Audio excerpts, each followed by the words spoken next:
12 dreams for the Red Queen under crown of stone.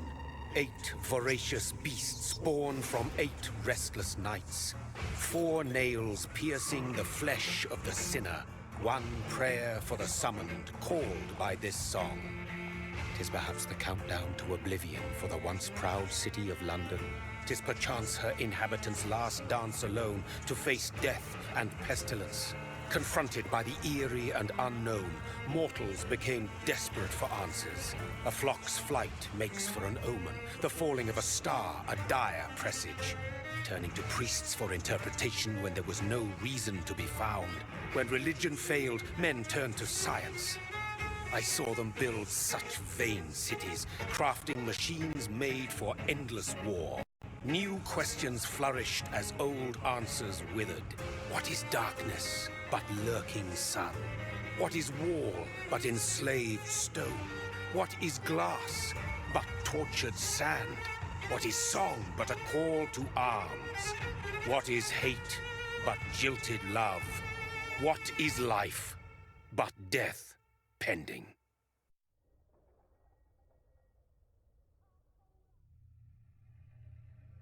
Death. Since the apple was plucked from the sacred tree, mortality was believed to be God's punishment, a righteous snare to keep mankind from ascending to the stars. They were all so wrong.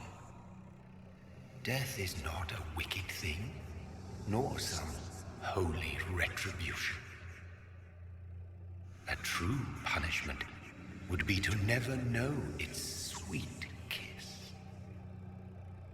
Awaken from the harshness and be born once more.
Thirsty. So thirsty.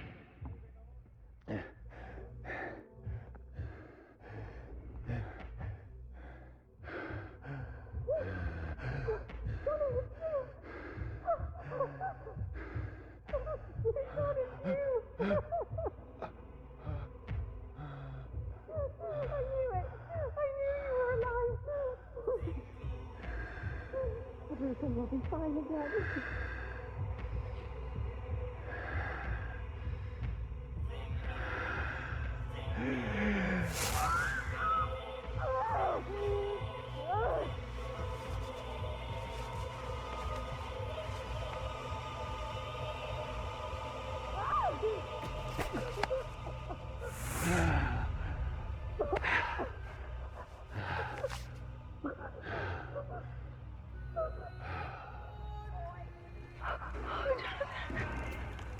My sweet brother. What have you done? Mary! Oh, no. Mary!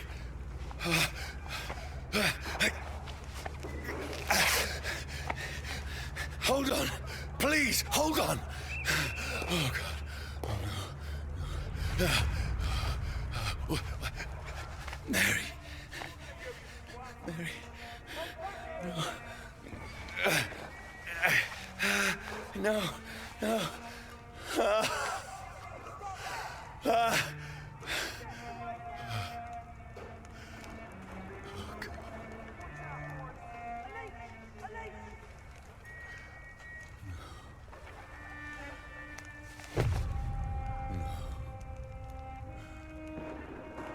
What have I done?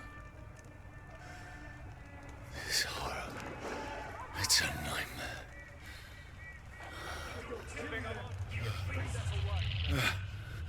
No! Please, a moment, let me explain!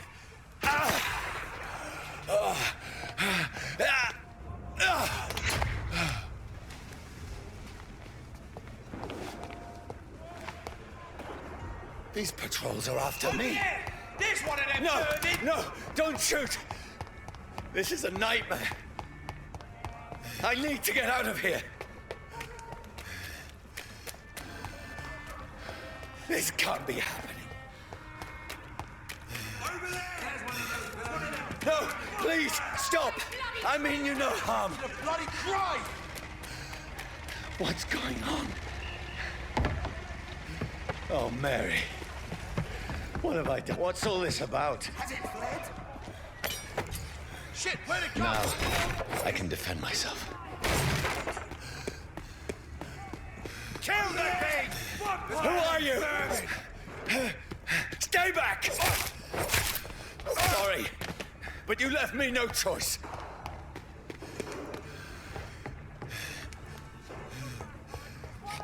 Who are you? Stupid beast! Let's see how it lights a bit of fire! Sorry.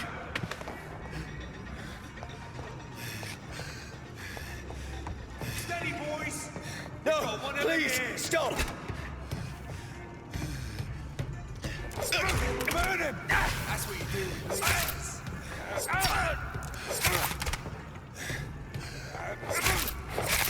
Who are you? There's one of them vermin! What do you want?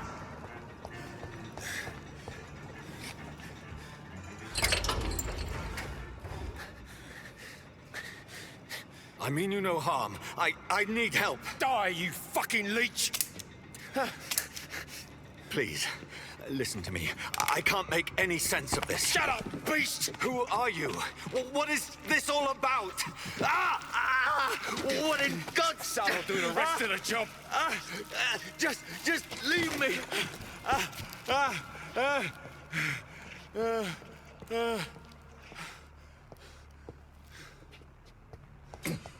The sun. It feels like it's burning me to the bone. I need to find somewhere to hide. Let me go!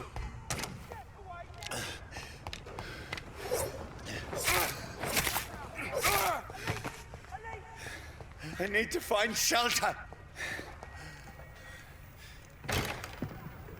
Is anybody there? What is this place?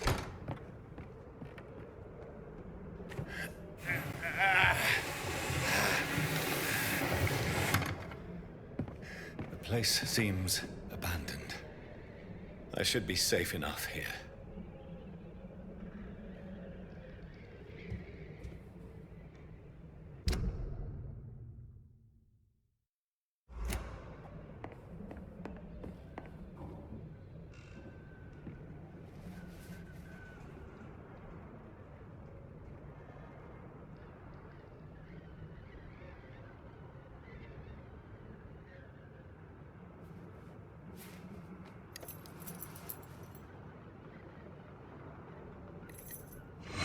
Wait. This one's dressed up fancy. Let's run through his pockets. Picking the dead's pockets? Are you serious? I've still a rent to pay. He's got no more responsibilities. What's this? Gold watch. Beautiful it is. We fancy it and share the takings. I suppose we are undertakers. Now, give him an Eve.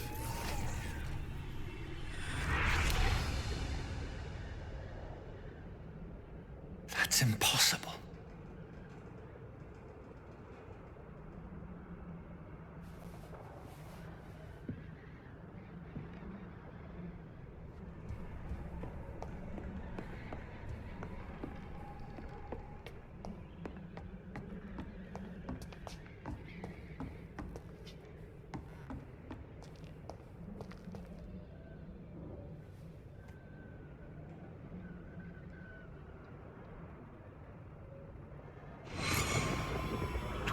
dreams for the Red Queen that sleeps under crown of stone, that she might linger longer, her eyes as white as wool. Who goes there?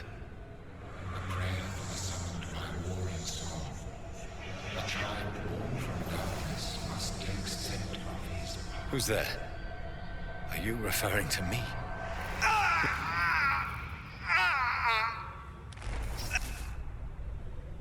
No! No! I still have so much to accomplish.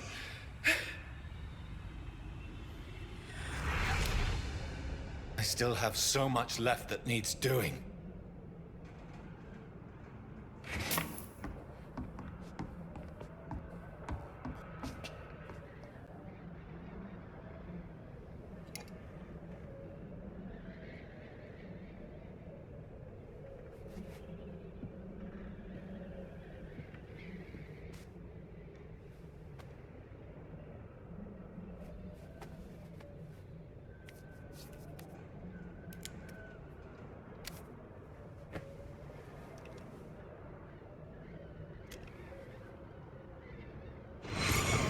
Johnny, this one's lost. We need to leave. And now! No! There's time. I can save him. That's the enemy coming! The orders are to evacuate the hospital! Done. He'll live. And now what? We fight. Killing is a hell of a lot easier than healing.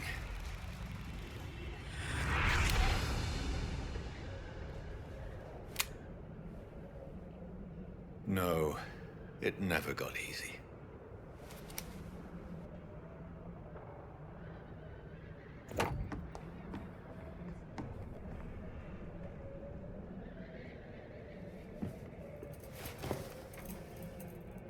This makes no sense. None of it. No sense at all.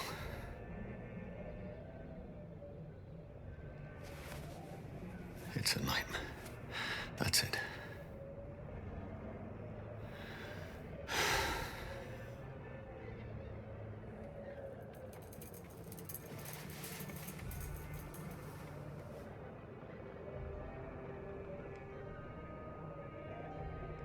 So be it.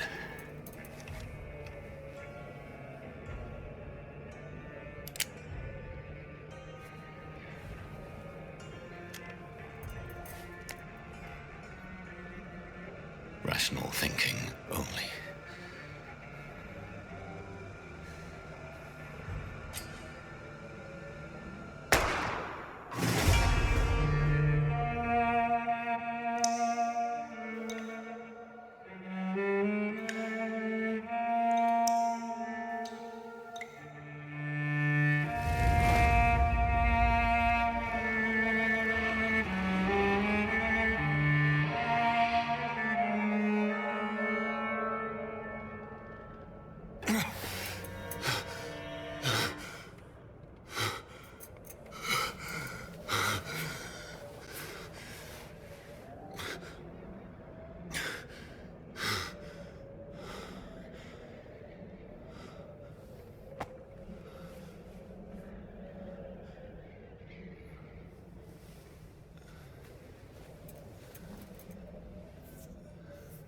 This is absolute madness. I've lost touch with the real. Madness it is, as mad as the moon, contains blinding sunlight into a glowing reflection.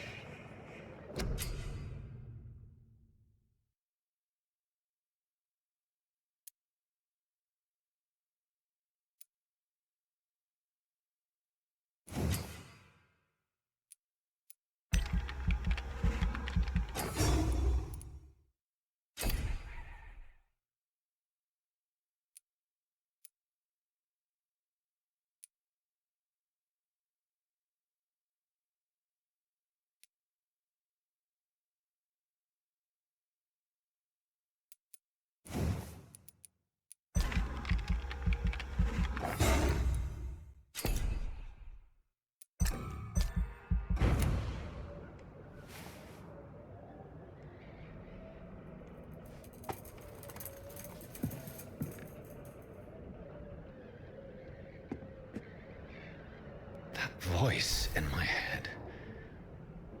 If I'm not mad, then it must belong to the one who made me what I am. I must find him to understand what I have become.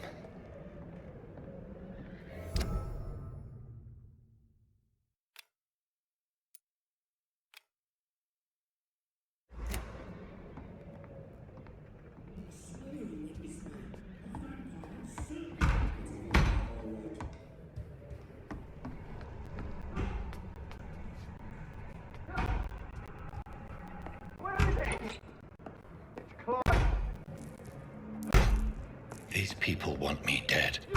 I need to leave now.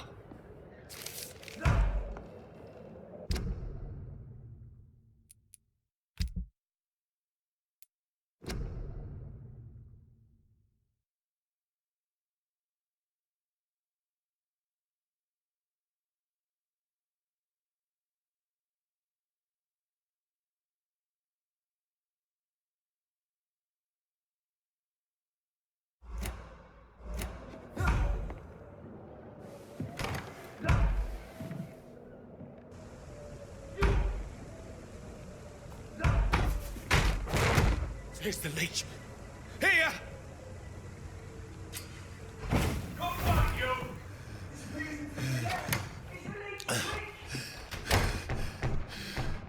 My head's spinning. Oi! Come out, you coward! I cannot enter. Clever fucking beasts!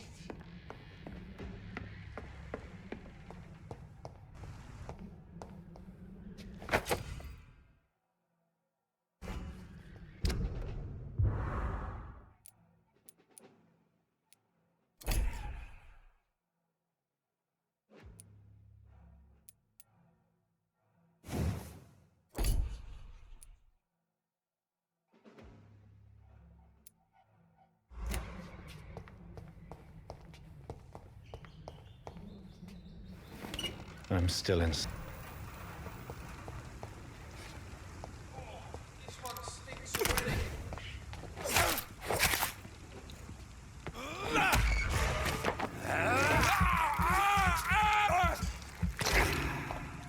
Not been bitten. There's one of them! Watch yourselves! We have to stop it!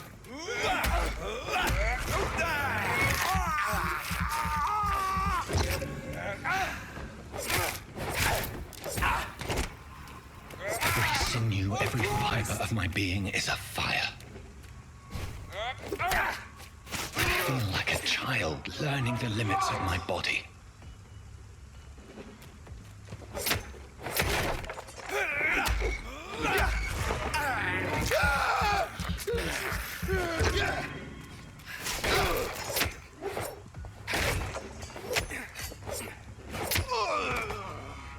My strength, my reflexes.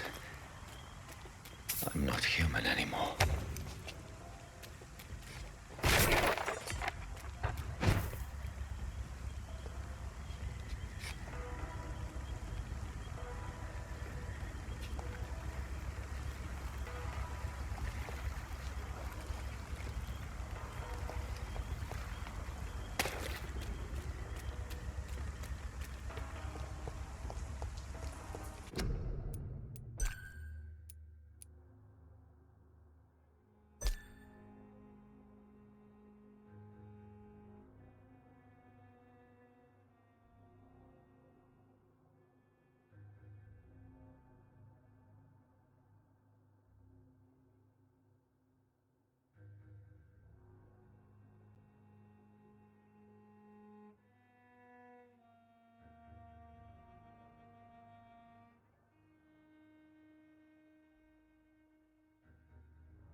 My poor sister.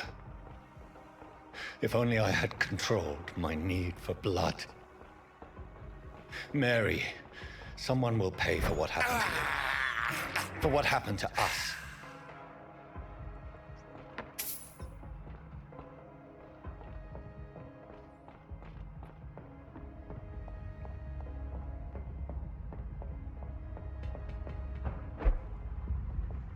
The dizziness from the jump. I can now control it. It's locked.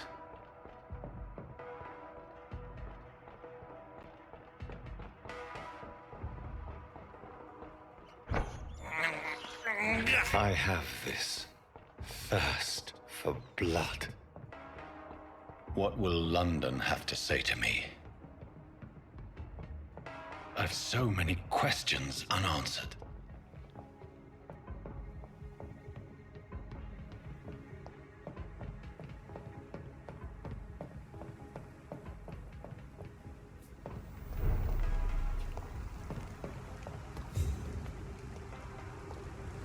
Another corpse. Have the very streets of London become a mausoleum?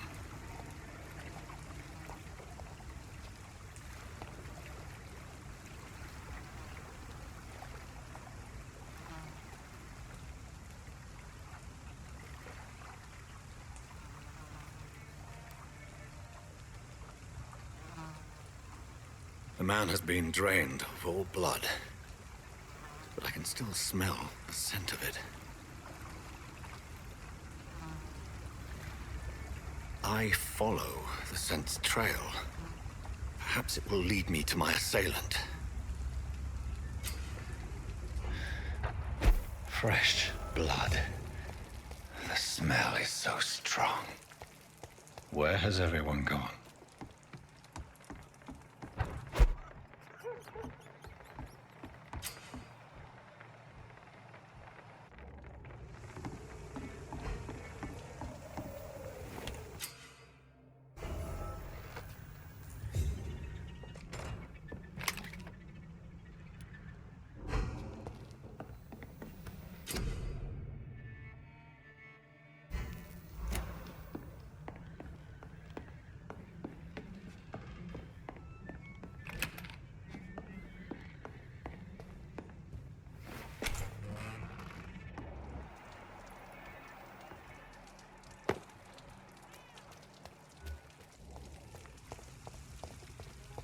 At last, Welcome, sir, to a the little tour. life. I think drink no longer stirs me. My God, sir, you look like Jonah's whale just spat you out of hell. Can I get you a drink? No, thank you. I'm not thirsty. Well, grab a chair and get some rest. This is going to be another long night. Why is it going to be a long night? You must be new around here. Don't you know about the murders? Tell me more about these murders. Every morning for the last few weeks, bodies have been found. And those poor sods didn't die of flu. Do the police have any leads on a suspect? Even before the outbreak, coppers never came round here. We're on our own. People die in these parts all the time, and no one cares. Where am I? Where is this place? You're at my bar, sir, the Turquoise Turtle. The last ray of light in this dangerous part of town. Aren't you scared? Scared of what? All the bad shit happens out on the foggy streets. And I never go outside. So you're open all night? Yep. Figured people might need a place to rest in these dark times. I'm looking for someone who might have passed through here recently. Wondered if you might help. It's been quiet tonight. The only other person I've seen went straight up to his room. Thought it was kind of rude, actually. You mean he's still here? Well, yeah. He paid for the entire week. Who is this man? What does he look like? Well, like a gentleman, I guess. Well-dressed, quite polite. A professor or something fancy like that. Always writing, reading notes. How long has he been here? He rented the room a few days ago and didn't say when he'd leave. I need to meet this man. I have questions. Just climb the stairs and knock on the first door. I heard him open his window, so I guess he's still awake. And, Yes? no funny business, you hear me? This is a respectable establishment. I think drink no longer stirs me. Good evening, sir. I wondered if I could ask for your help. Wow, you look like you need a drink. Yes. I apologize for my outfit. It's been a long night. Been there, seen that.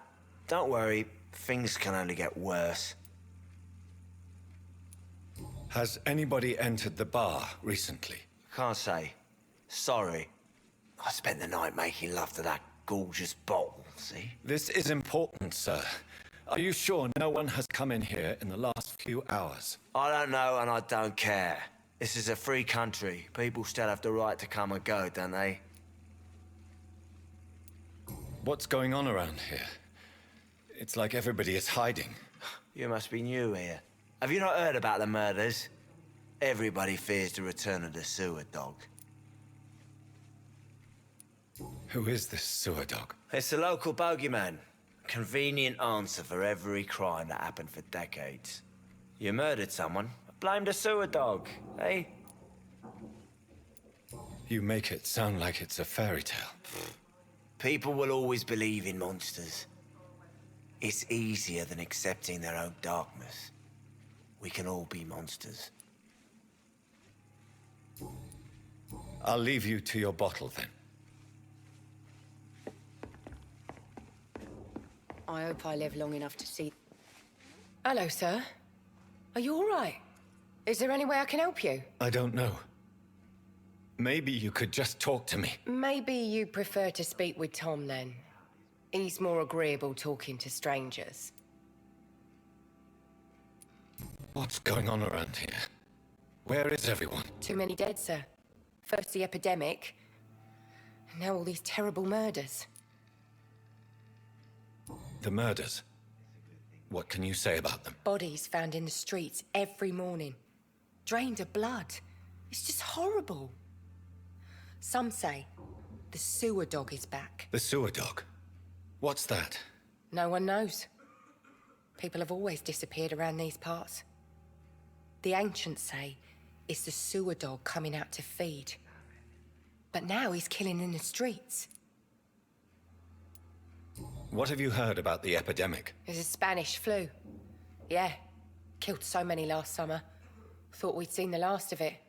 Dozens dying every week. Are the authorities doing anything? Nothing.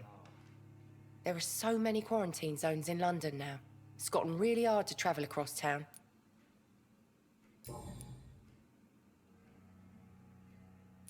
I just want to talk. I didn't mean to scare you. I'm not afraid, sir. It's just I've other customers to take care of. I only see one customer. Oh. Well, yeah, of course. I mean, I best check on them. What is this place? This is Tom's bar, a turquoise turtle. I'm the barmaid here, Sabrina, if you want to know. Are you always open this late at night? No, it's only since the epidemic started. Tom thought that people may need a safe place to stay. You don't seem to have much business. Where is everybody? Well, most people are sleeping right now. And those that are awake tend to avoid going out. What with the murders and all.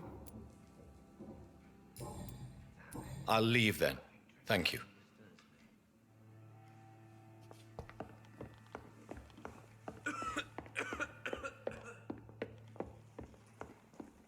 This is no place for you. Prewen has several patrols roaming the area. They do not pursue me. But they're looking for vampires, and they're most efficient. They'll not relent until the killer has been identified. I have a common objective, but I require... Shh. I think someone is eavesdropping. Are you certain? You might as well come in, whoever you are. Slowly, vampire. Who are you? I mean you no harm. Saith the vampire. Present yourself! I need a word with anyone.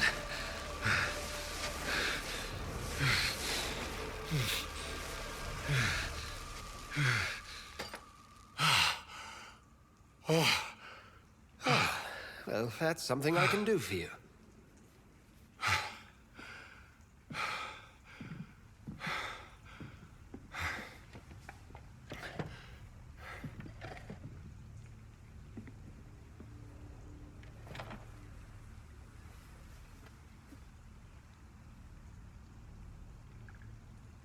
And who might you be?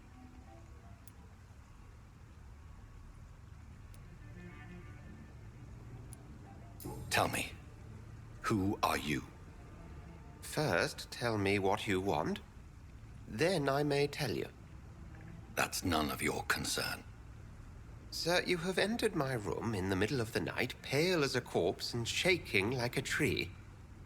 So please, indulge me. Someone is molesting people.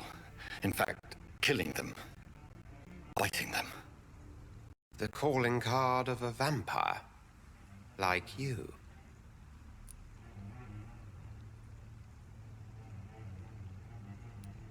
You seem the expert. How would that be? I have my secrets, as you have yours. Then if you are not a vampire, who or what are you? Dr. Edgar Swansea of the Brotherhood of St. Paul. I'm performing an independent investigation here in an attempt to understand precisely what is going on. What have you uncovered concerning the murders? It started a few nights ago. Rumors of violent murders. The docs have always been, shall we say, somewhat unsavory. But this is different. How different? A vampire is at work here. Famished. Reckless. It must be brought to ground, and quickly. I heard another voice, that of a woman. Who were you talking to? Ridiculous. I've no idea what you're talking about. Something tells me not to trust you. Then the feeling is mutual. And what exactly is this Brotherhood? Sir, if the name is not familiar to you, then we shall discuss it another time. Then help me find the culprit. I may. If you'll first tell me why you opened this door. I followed a trail. The scent of blood from a recent victim. It led me here. You thought I was your aggressor. That explains a great deal. We are both chasing the same shadow. Perhaps. This is all new to me. I'm not even certain what I'm looking for. You should let me handle this affair. You've no idea what you're up against. No. I will find the monster. He is mine. How will you do any better than I? But then let me ask you this. What are your intentions if you find the killer?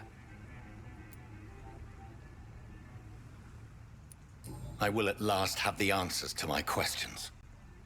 Then I can only wish you good hunting. And pray we shall meet again.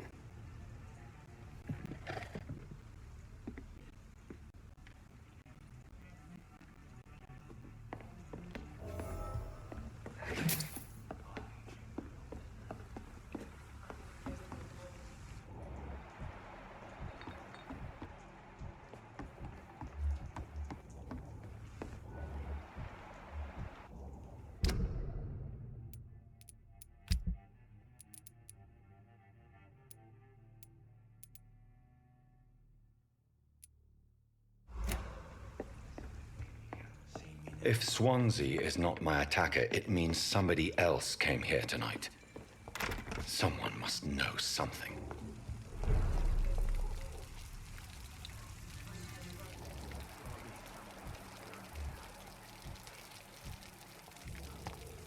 I will get to the bottom of this intrigue.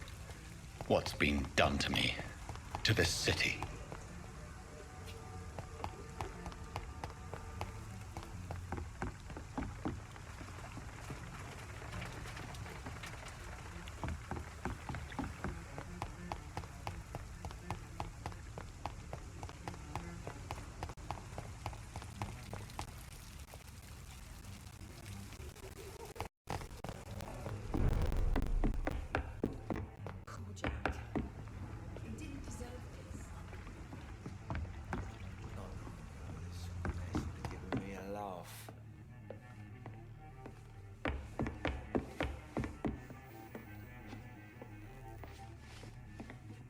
Welcome back. Did you find what you were after? I can't say I have. Are you sure no one else came into your bar before I arrived? Hey, I told you, you were the only other stranger I've had. I think you're hiding something from me. I hide many things from many people, sir. That's what my job's about. Goodbye, Mr. Watts. I think drink no longer stirs me.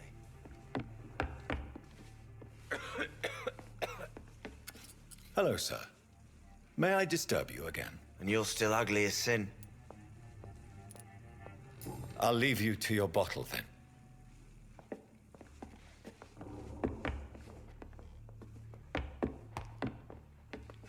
Evening, sir.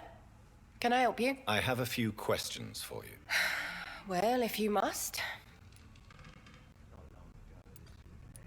I spoke to Dr. Swansea. He's not the man I'm looking for. Now, I want the truth. The truth? What do you mean? I suspect that someone else was here tonight, and I don't think Tom wants to tell me about it. I'm just the barmaid here, okay? If Tom says you're the only visitor we had, then you're the only visitor we had. I can feel your fear, madam.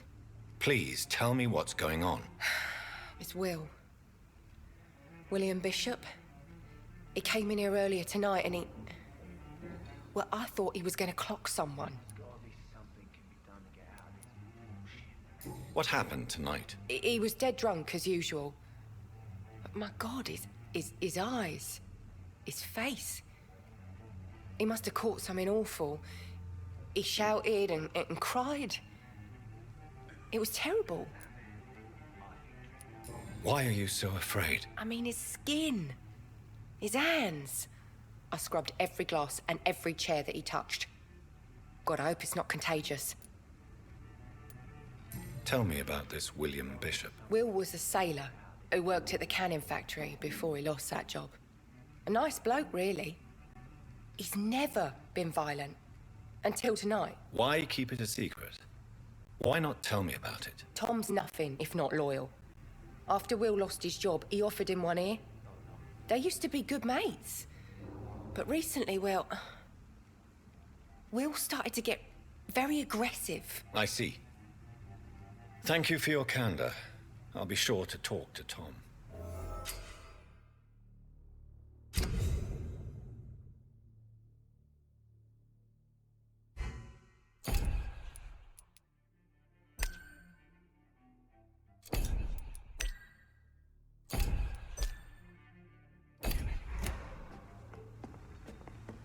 It's a good thing you cannot see me now, Mum. You again. What can I do for you? Goodbye, Mr. Watt. You again. What can I do for you? Tom, talk to me about the visit from your old friend, William. Yes, Will came by tonight, but he's not my friend anymore. Why lie to me if he is not your friend? I didn't lie. I said you were my only unannounced customer, and that's the truth. Who is he? William. Just an old sailor who loves his gin too much.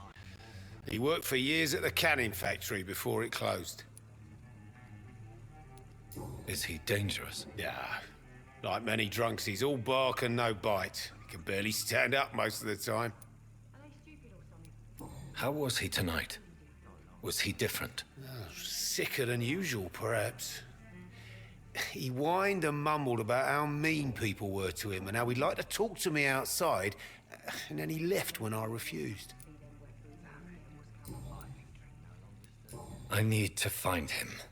It's a matter of urgency. Do you know where he is? You could try his boat. It's up by the North Pier.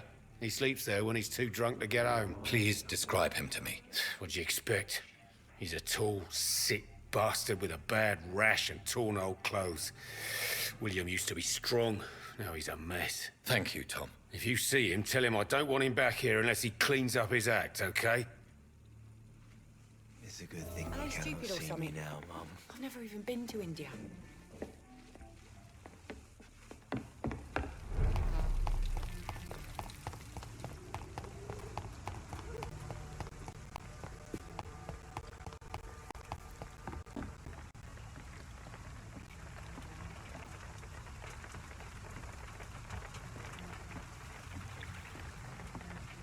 The body is still warm. This man has just been drained of blood. This man was armed. He tried to defend himself. What's this? Some sort of note. This corpse has been dried of its blood, just like the previous victim. Blood and empty gin bottles. This Bishop fellow is something of a heavy drinker. There are blood splats on the other side of the canal. I must reach that barge.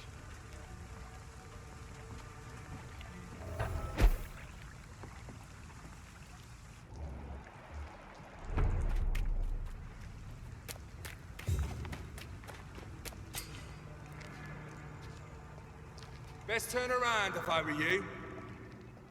Over there! There's one of them.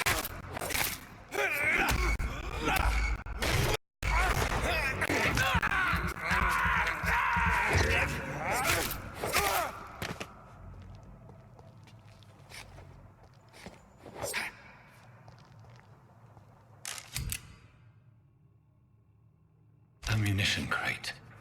Good. I may need a lot of bullets. I feel like I'm back on the front line again.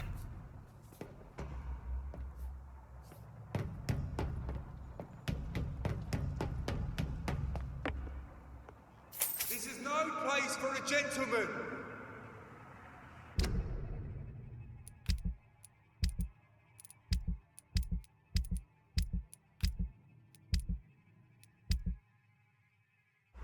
Did you hear me?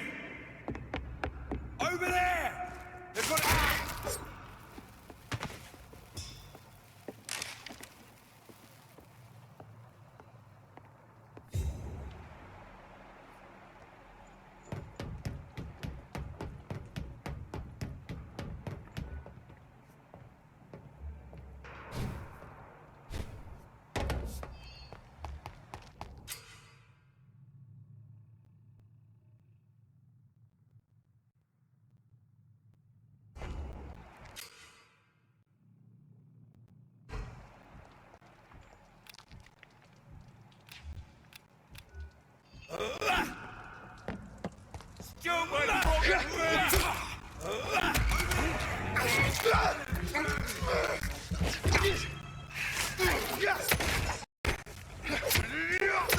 Christ, he's dead!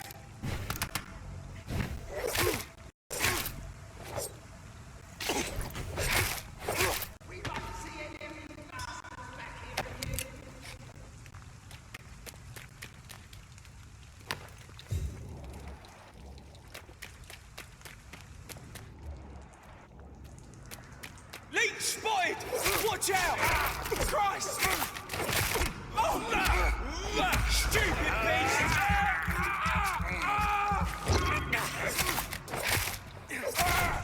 Murdering bastard!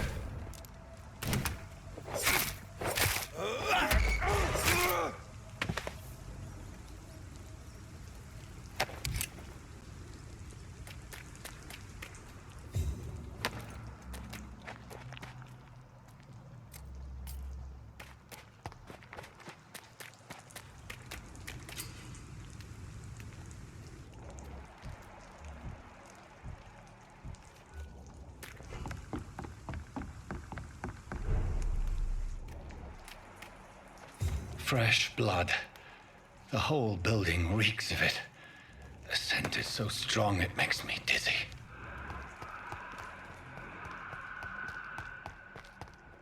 First, you see, I need a drink.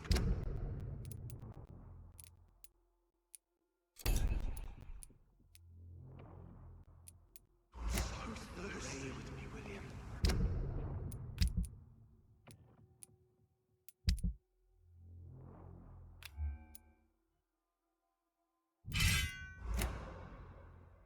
As one, we shall overcome this. We've done it before. This place reeks of bloodshed. I must have more. I dear God, not again. This creature is bedeviled. I must put it down.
William was an honorable man. I could have saved him. Mr. Hampton, are you in there? I knew him well, another lost soul, a kindred spirit. Sir, listen to the sound of my voice. I'm a doctor. You're suffering from shock. I must return to my flock. They'll stray without me.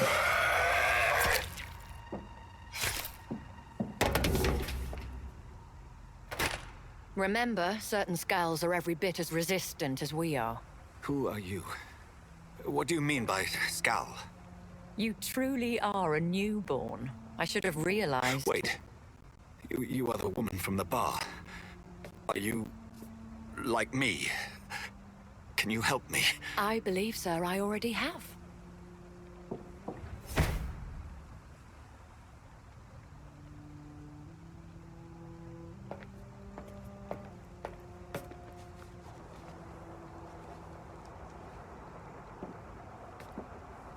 By George and the Saints, you've solved the mystery of these terrible murders. Patience, good fellows, I've come to offer help.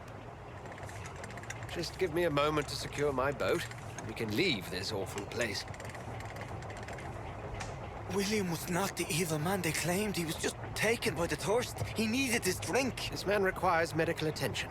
You'll see he gets to the nearest hospital. No, please, I must tend to my fold. My flock needs me. Yes, sir. Go with the good Dr. Swansea. He's resourceful, and I'm sure he'll take good care of you. You'd best come as well. The sun is soon to rise, and you'll need a place to rest. I just need a moment. If I can learn something about what has happened to William, I'll be a step closer to understanding what happened to me.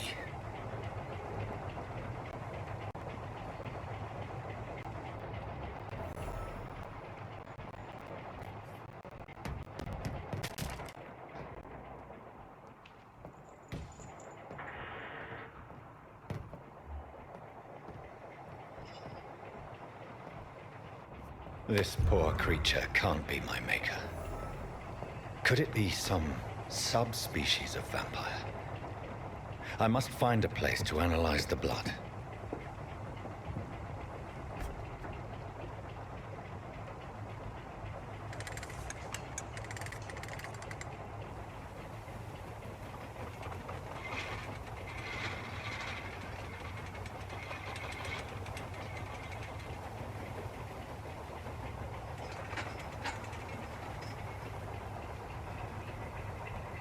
Where are we headed? We're on our way to the Pembroke Hospital. It's just across the canal. They'll have a bed for poor Mr. Hampton. William was... what manner of creature was he? Predator, prey, villain, and victim. Who can say?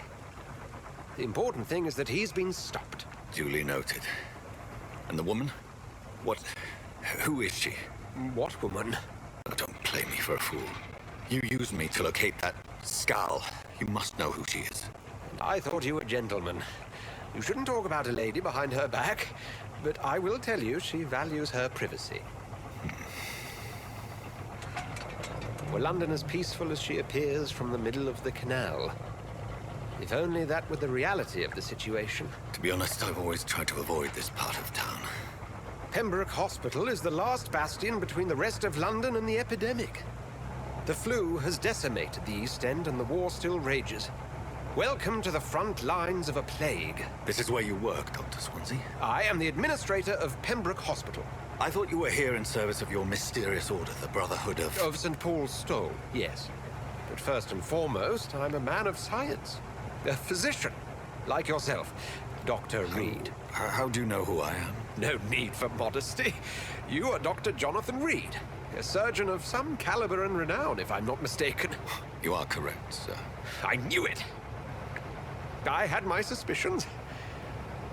But when you took the blood sample from the corpse of poor William, I was certain. Dr. Reed. Marvelous. Have we met? I attended 3 of your seminars before the war. I have the utmost admiration for your research. And what a turn of fate. England's most esteemed blood specialist returns to London a vampire.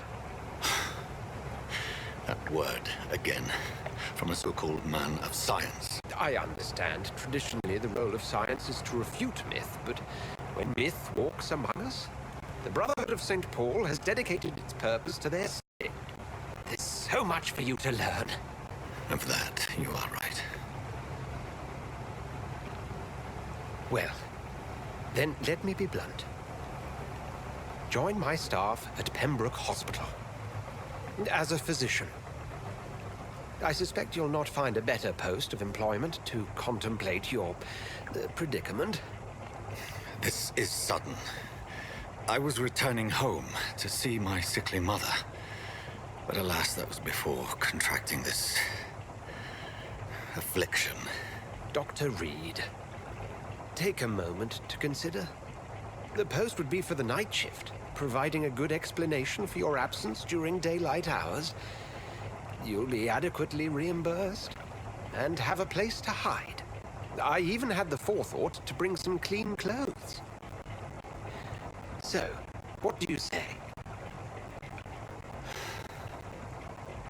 It seems I have little choice, but yours is a generous offer, so I thank you. Brilliant! Oh, Jonathan, this is one for the book, and the beginning of a beautiful friendship.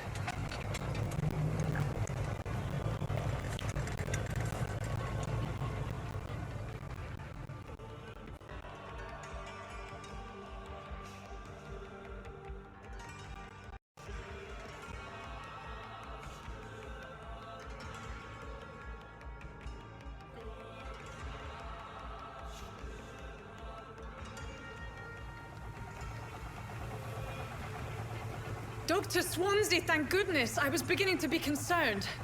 Worry no more, Nurse Crane, for I bring good news. Oh, Doctor, what a night. We lost 2 more patients. Nurse Scow said she couldn't take it anymore and resigned. Yes, well, I'll make a new rota in the morning. In the meantime, find a good bed for Mr. Hampton. Be sure to pay attention to his needs. Of course, Doctor. Oh, and Dorothy? Yes, Doctor? Dr. Reed here has just returned from the front. He served King and Country and will be joining us here at Pembroke. We're very lucky to have gained a surgeon of his talent, and one so experienced in blood transfusions. That is good news indeed, Doctor. Oh, yes.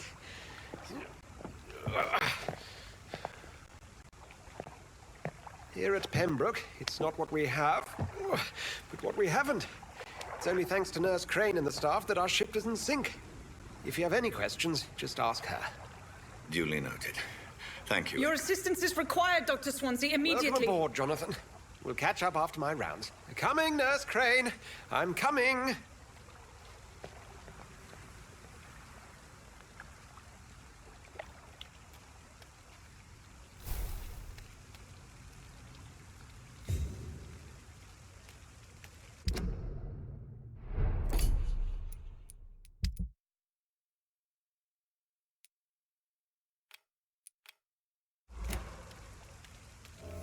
It's okay, Jonathan. I'll see you later.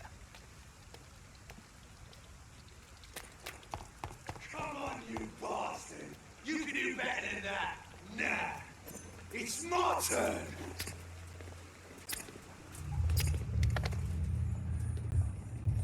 Rotten or pristine, each heart contains the seeds of life. Drink at this river, try it all.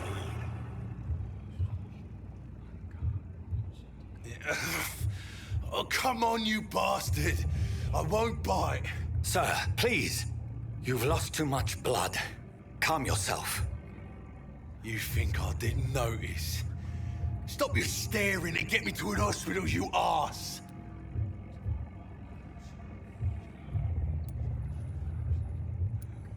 I've a mind to let you bleed out. Good luck then, sir. All right, sorry. I am in pain here. Me guts are spilling out onto the street and you're yabbering on. Yes. That's a very nasty wound you've got there. Take my word, I am a doctor. Dr. Jonathan Reed. Name's Clay Cox. I'd appreciate you helping me to a better place, Doc. Follow me, Mr. Cox. Let me assist you to that better place.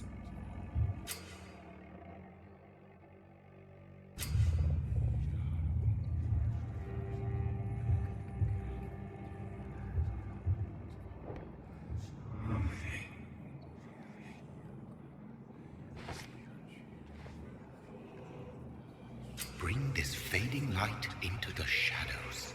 Dance with him the dance of life and death.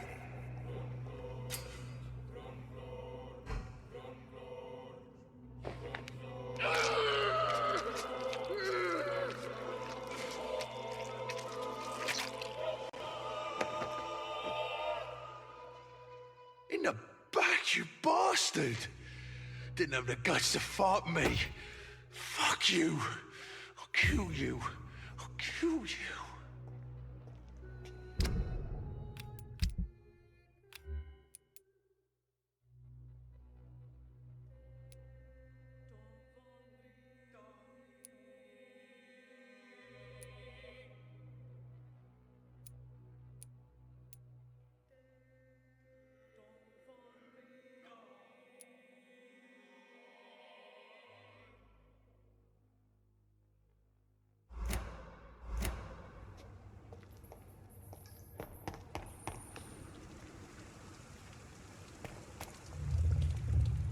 Taste a life, to embrace its most intimate secrets. Such a burden, such a divine sin.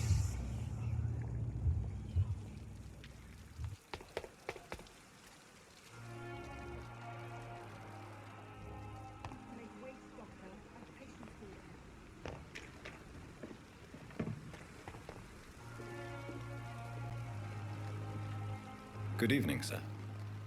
So it is true. The famous Dr. Reed has joined us. I can't think of any better news during these terrible times. Do we know each other? Actually, yes. We met once before, at the Rockefeller University in New York. Dr. Tippett, yes, I remember. I was assisting Professor Carell in his research about coronary bypasses. He had nothing but praise for you. He was also very confident about your future. And look at you now. Eminent surgeon and blood transfusion specialist.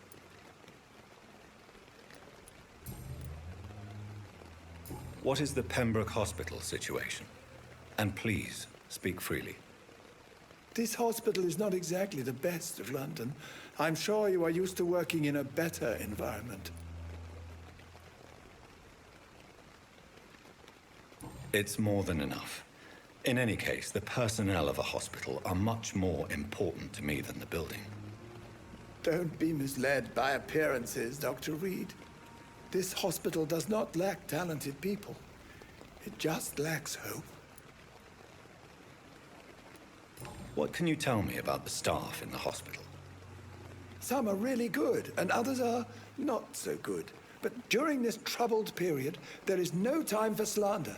I prefer to focus on the positive character traits. Tell me more about cherished people, then. Nurse Brannigan is a pearl. She is the most helpful and dedicated nurse I've ever worked with. A clever and cheerful woman. You really seem to admire her skills. I'll go even further. If she was a man, she would be a damn fine practitioner. Any opinion about the management?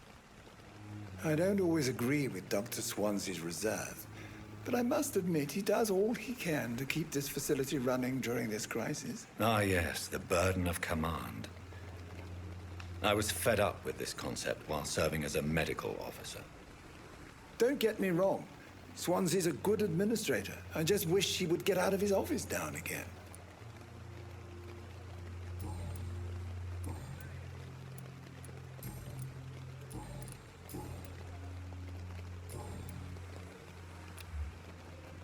Goodbye, Dr. Tippett.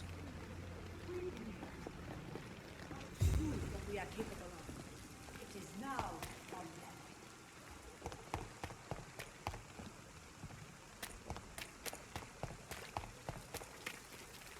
Doctor, where have you been? I've little time to play hide and seek with new staff members, no matter how illustrious they may be. I apologize, nurse.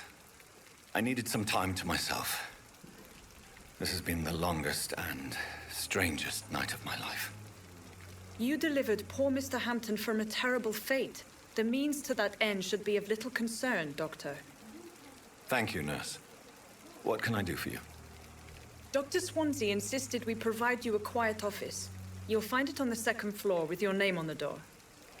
Thank you. Nurse Crane, isn't it? Yes, Dorothy Crane. Welcome to Pembroke Hospital, Dr. Reed.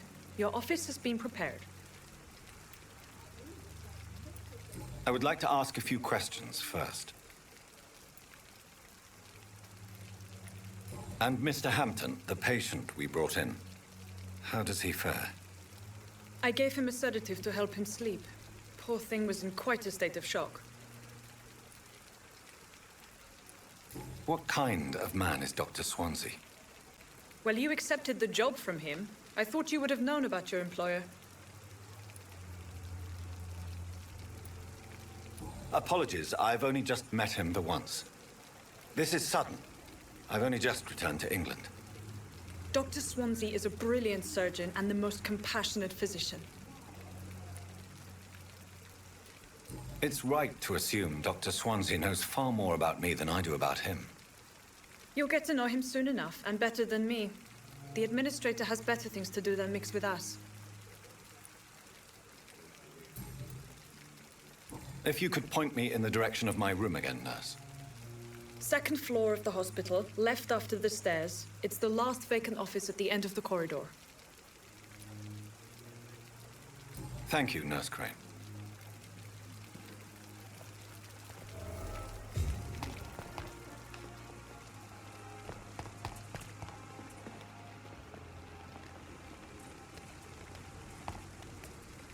Good evening, sir. I'm Dr. Jonathan Reed. I'm new here. I've already heard about you, Dr. Reed.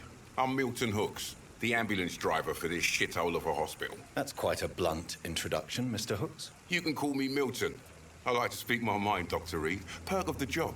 Don't judge me, and I won't judge you. I'm not sure I understand what you're talking about. Well, I'm no doctor, but I'm pretty sure a gun can't be used as a surgical instrument. You have a keen eye. I learned to shoot during the war, and have carried one ever since. Old habits die hard. No need to explain, Dr. Reed. And if you ever need a better gun, remember, I may have something for you.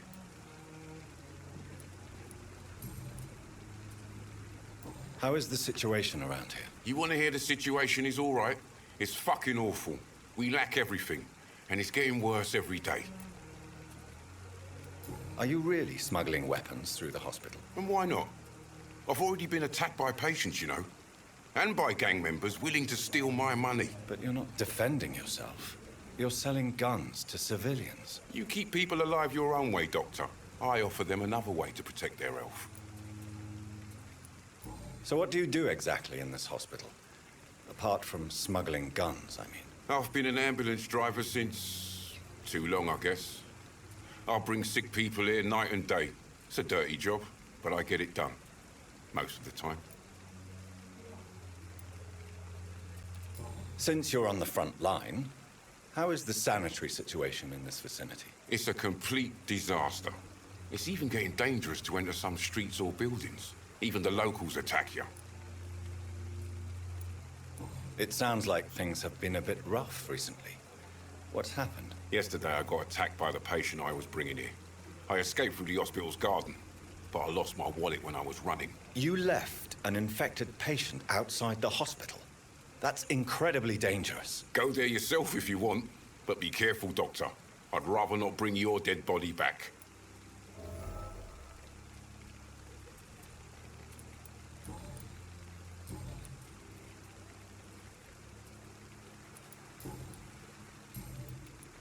Goodbye, Milton.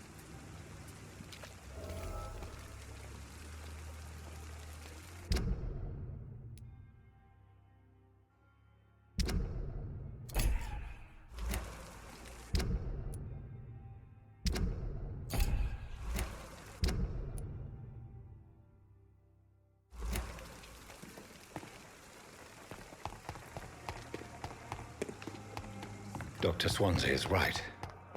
This place seems perfect to conduct my research. Damn. The pain. It's here again.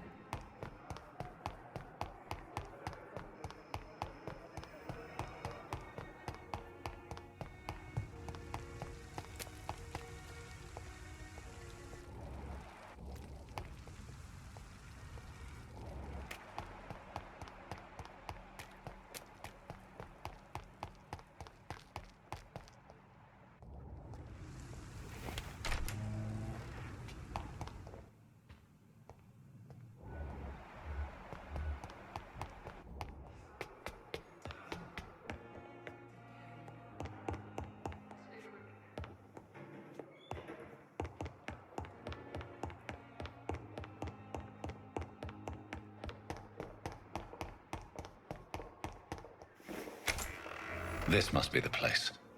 It's definitely away from prying eyes. Relegated to the shadows. A kingdom of my own. At least I won't be sleeping in a coffin.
William Bishop's blood is much more unstable than human blood and shows extensive mutation.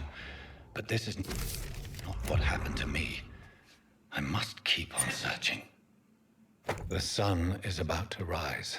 I can feel it.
If I'm to stay here until my research is complete, I'd better learn to hide my true nature from the mortals. But what about my thirst for blood?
Hurry now, Doctor. It's freezing here. The flower's dying. It needs water.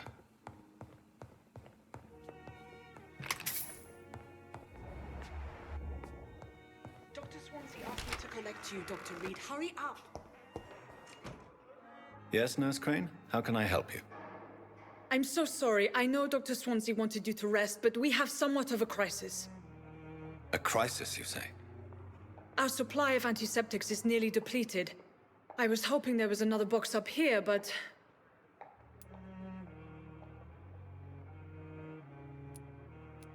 Sorry. There's nothing here. Some of the patients won't last the night without them. Honestly, sir, I'm beside myself. I may have a solution. In France, during the war, drugs shortage was a daily problem, and we had to use our wits to overcome the shortages. However do you mean? If combined correctly, certain household chemical products can be used in a pinch instead. Now, where's the hospital storeroom? The storeroom? Fat chance. This is the Pembroke, and space is luxury we don't have. Everything used to be stored in the old morgue. Perhaps I should look there first. Where is this morgue? It's the large building behind the hospital. You'll need to go in the back door because it's been sealed off for sanitary reasons. Take this key.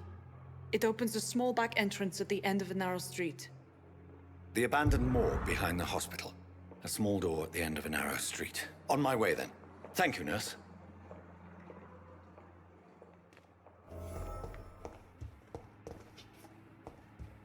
It's locked.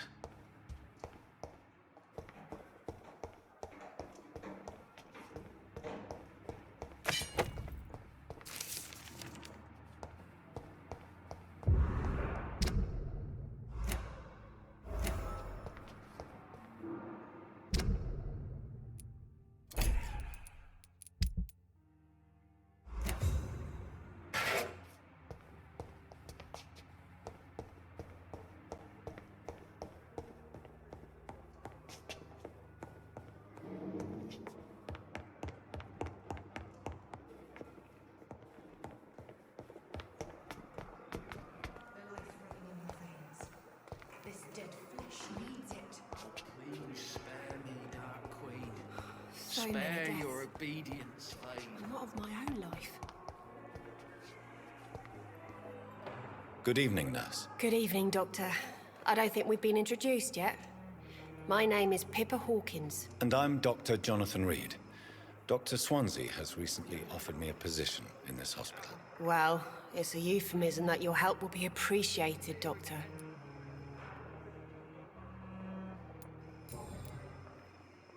How would you describe the situation at the Pembroke Hospital? It's serious. The flu is wreaking havoc amongst the staff and patients. We are running out of everything.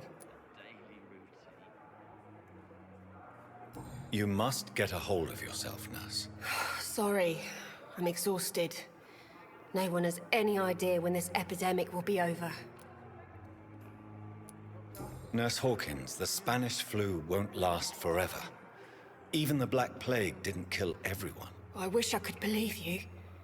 But what if this epidemic was worse? What if in the end, nobody was spared? How long have you been a nurse? Well, long enough to see that the epidemic is winning. And no matter how qualified you are, don't tell me you'll change that. You'd be surprised what dedication can achieve, Nurse Hawkins. In medicine, sometimes we're just a test result away from a miracle. Sorry, Doctor. I don't want to sound bitter, but I'm just too tired to give a pep talk like Nurse Brannigan. How is the Pembroke staff coping with the epidemic? Well, not well. Milton, the ambulance driver, is even more grumpy than usual, especially concerning doctors. Why is Milton grumpy on a daily basis? Is it just an act? Milton's not the kind of man who's bothered about a bad reputation, whether he deserved it or not. Why does Milton dislike doctors? I don't know. Just ask him. But be warned, Milton is not the chatty type.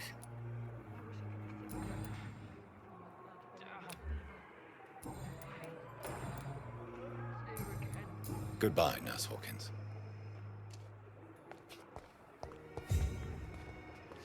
Good evening, sir. Can I help you? Unless you're here to fix my face. No. I don't think you can help me. I'm Dr. Reed. I've recently taken the position of head surgeon here. War injuries, am I right? You guessed right, Doctor. German shell took my pretty little mug right off. But they still call me Thomas Elwood. How is your stay with us, Mr. Elwood? Oh, it's bliss.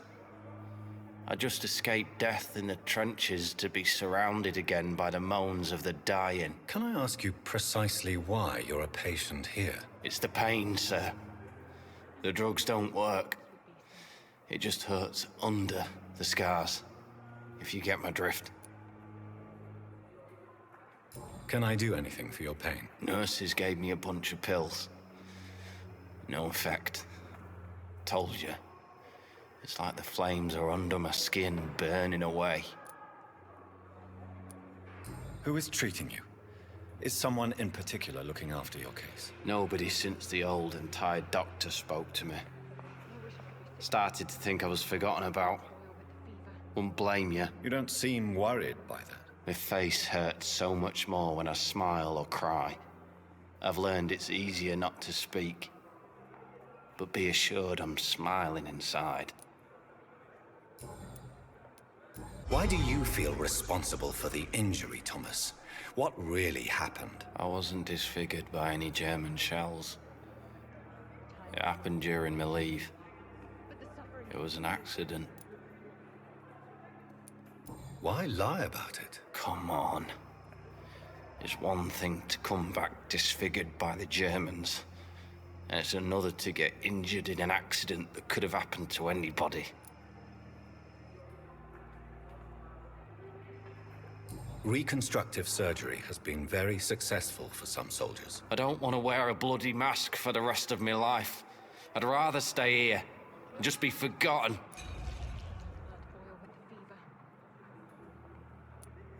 Tell me what really happened then. I went with a whore in Rouen. Dead drunk I was. The hotel was a shithole. There was a fire that night. Did you start the fire? Were you trying to avoid going back to the front? That's not uncommon, you know. No. It's just that I was asleep when the flames reached the room. The girl was long gone. Bitch never woke me up. Left me to burn.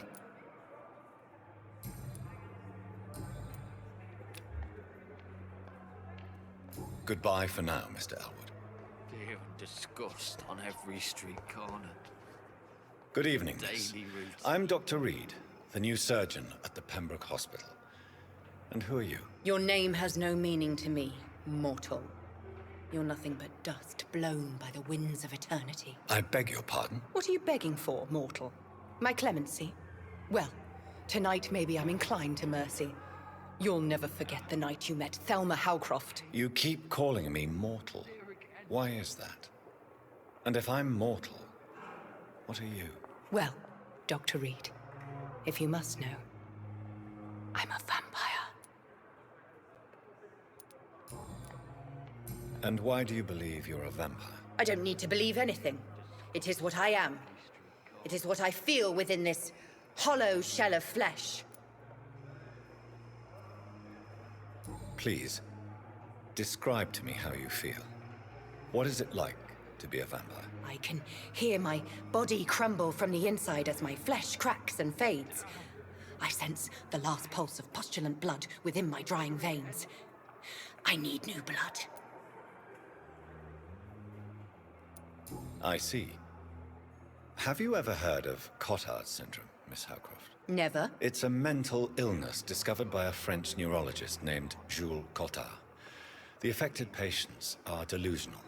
They believe that they are putrefying, that they are dead, a ghost or a ghoul, or in your case, a vampire. Delusional, you say? Oh, sad and petty mortal. You can't even begin to understand the concept of immortality. And you think it is I who am delusional. I'm assuming you must be a patient here. Am I right, Miss Howcroft? It's only a cover. To hide from my enemies. I can leave whenever I want. As a woman, a spirit, fog, or bat. Who are these enemies you mentioned? Can you describe them? I cannot say for sure. But I sense their eyes on me from nearby. I feel them watching me every time I visit the garden near the morgue. The staff here are not your enemy. They're here to help you, to care for you. I'm not speaking of the doctors in white. I'm speaking of the men and women who hunt me, for I am a vampire. I see. Don't worry. These people will not find you here. I'll personally make sure they leave you alone. Thank you, mortal, but do not interfere with them, for you are no match for those that hunt me.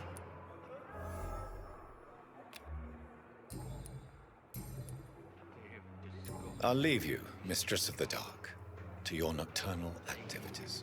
Time has lost its effect on me, but the suffering continues.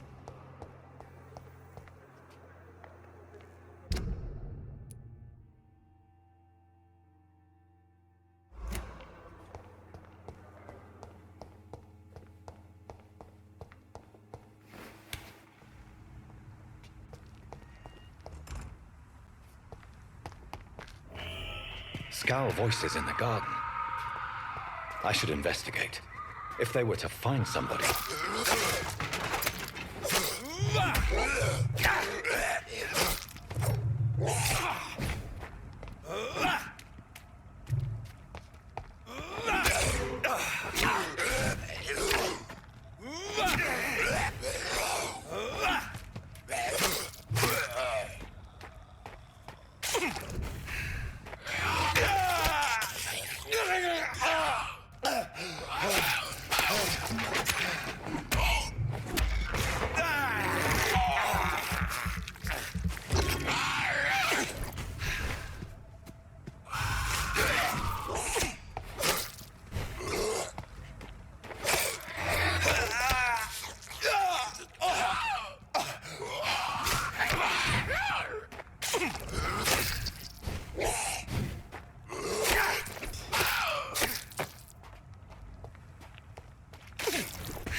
So, Mr. Hooks and Nurse Hawkins are an item.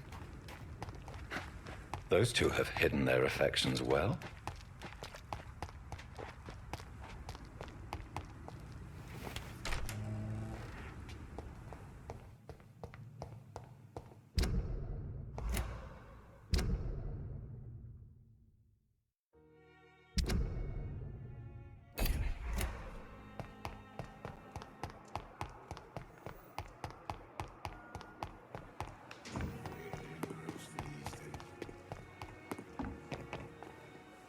Good evening, Milton. Good evening, Doctor. Still trying to save lives? I have some good news, Milton. What? The epidemic's over? I retrieved your wallet with all the money and a certain picture. Well, yeah, Pippa Hawkins is my girl. So what? Is it the difference of skin colour that bothers you? Not at all, Milton. Good. Please, take this money anyway. To remind you to keep your mouth shut. Not everybody is as broad-minded as you, Dr. Reed. What's going on between you and Nurse Hawkins? Pippa's tired. Tired of all this shit. Tired of all those corpses piling up. She's as depressed as I am. During the war, I witnessed a few couples just like you come together in difficult circumstances. It can be very damaging. Maybe you're right. But we support each other. And that's all that matters. You do realize you could both get fired. Hospital staff are not meant to have intimate relationships with one another. Come on, Dr. Reed. Do you know how many rules are broken in this hospital every day just to keep it running? There's nothing wrong with what we're doing.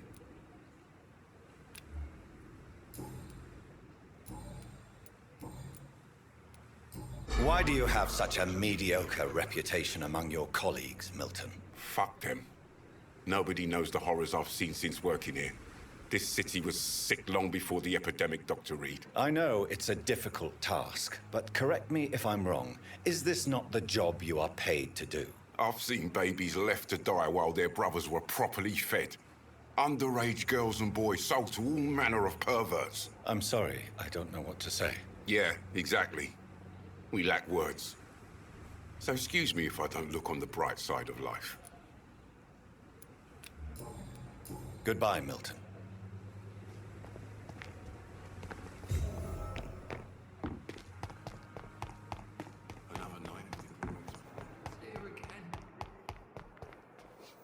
Yes, Doctor? Exactly how bad is the supply situation here at Pembroke?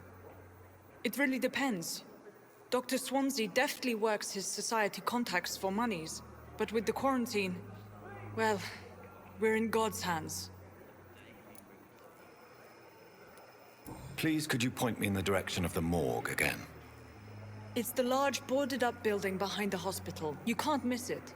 The key I gave you will open the small back door to it. Why then do you always work the nights? Don't you ever sleep?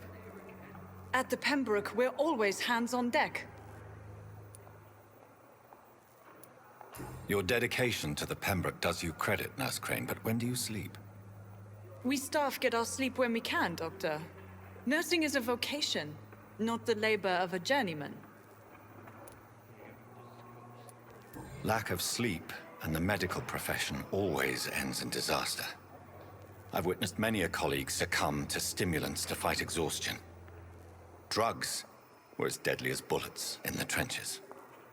London's trenches start here at Pembroke Hospital. We are on the front line, make no mistake. That's all for now, Nurse Crane, thank you.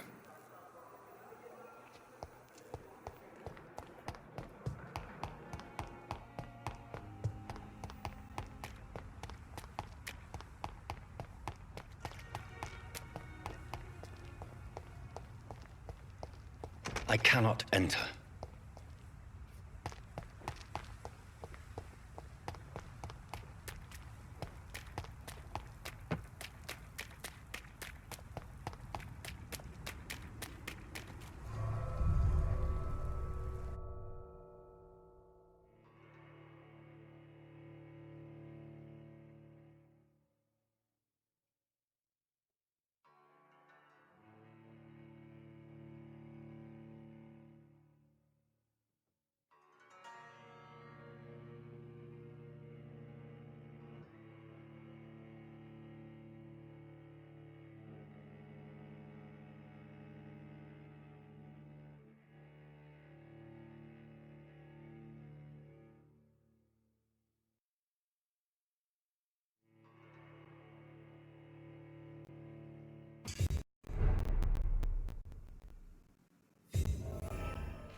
It's locked, all right.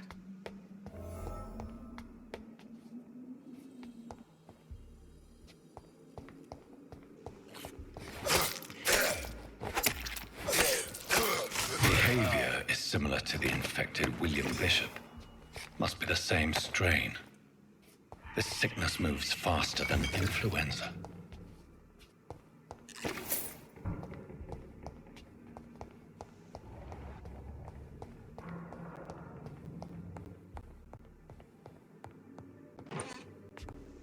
This key will surely grant me access to the basement.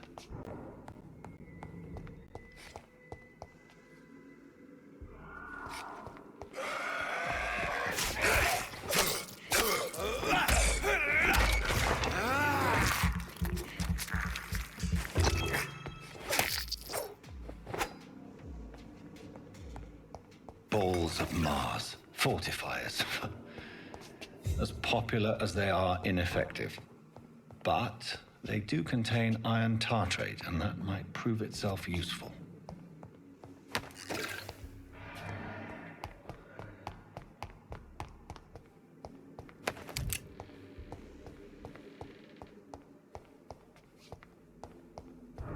I cannot enter.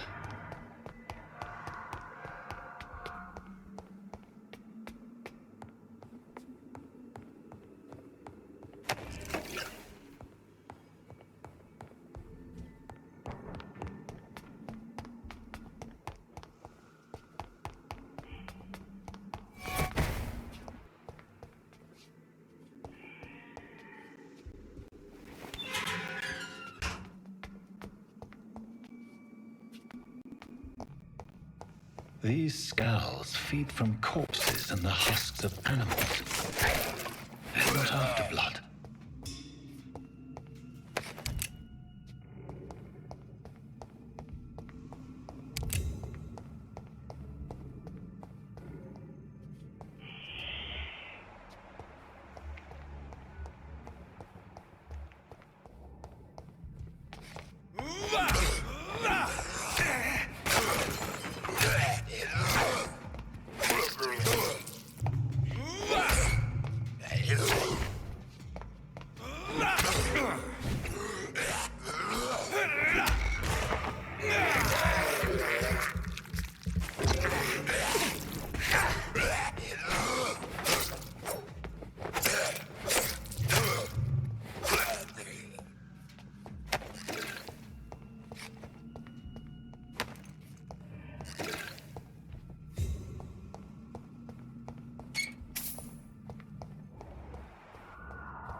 Mr. Connor's injuries don't match the report.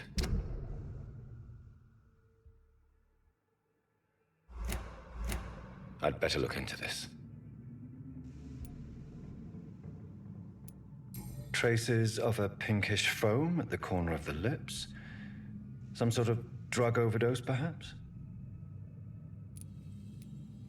Multiple abrasions and scarring on the arms and legs. Old and distinctive injuries of a sailor or a fisherman. The chest was originally opened to perform the operation. The sutures are clean, but the chest has been reopened. A puncture over the left lung, possibly a chest tube insertion. Not the cleanest work, but I think it was successful. Signs of internal bleeding.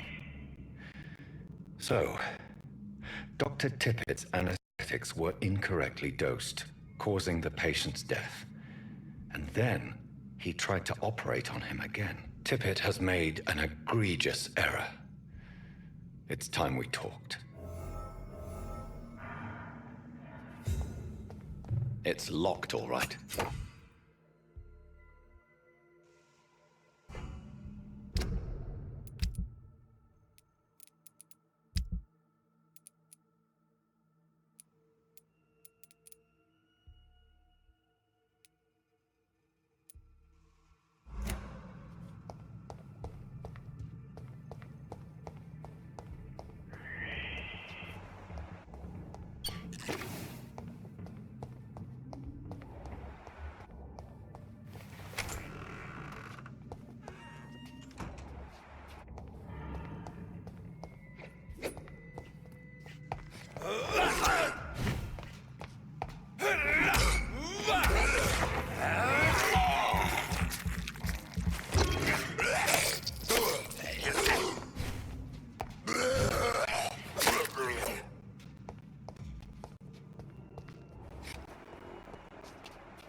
These Skulls can be so ferocious. I'm not sure I can defeat them without becoming stronger. To drink blood is so tempting.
Good evening, Dr. Tibbets. Dr. Reed, any good news to share? Corcoran, I want you to tell me about Mr. Connor. How did he die? What happened? He was my patient. He died because of my mistake. That's the blunt truth.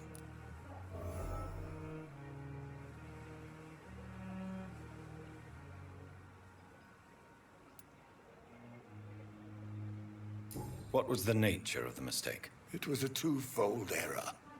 My diagnosis was wrong, and the administered dosage was too strong. Why not stop practicing? Are you mad? I killed that man, I admit it, and it won't happen again. I have saved so many lives since then.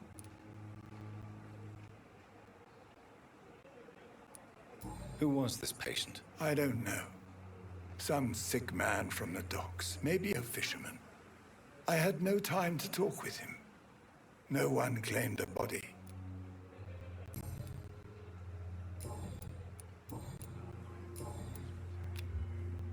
Goodbye, Dr. Tibbets.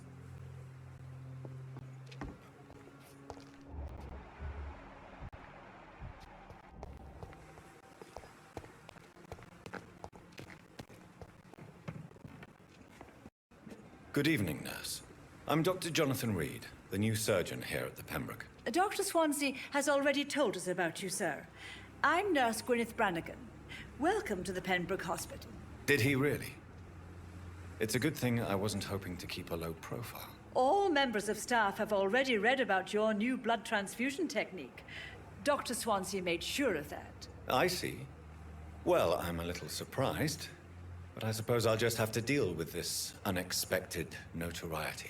You must know, blood transfusions are Dr. Swansea's primary subject of research. He is convinced it is the future. How are things here? Not good, to say the least. We're struggling against an invisible enemy, more lethal than any bullet from a gun. It's hard, Doctor. An invisible enemy? Quite a poetic term for a disease, especially from a nurse. Sorry, Doctor. These last few weeks have been exhausting. We could all do with a good night's sleep. Do you think this hospital can survive the epidemic? We are all volunteers here, and we're trying to hold fast, but how do we beat an invisible killer? Some nurses have already resigned. I'm not familiar with all the staff yet. Perhaps you could help me. Brilliant professionals, most of them. Dr. Swansea has a gift for recruiting talent. Most of them. Is there a problem I should know about, nurse? It would be inappropriate for me to speak ill of a colleague. Is there anyone that stands out? Well, I have never met someone as dedicated as Dr. Tippett's. He should be a standard for us all here. If only he were younger. Why should his age be a problem? I guess it's fair to say he's always pushing himself to the limits. He just doesn't know when to stop and get some rest. Nurse Brannigan, if you do know something, please tell me. Anything you say will be held in confidence. No. I may disagree with some conduct, but in the end, everybody is doing their best.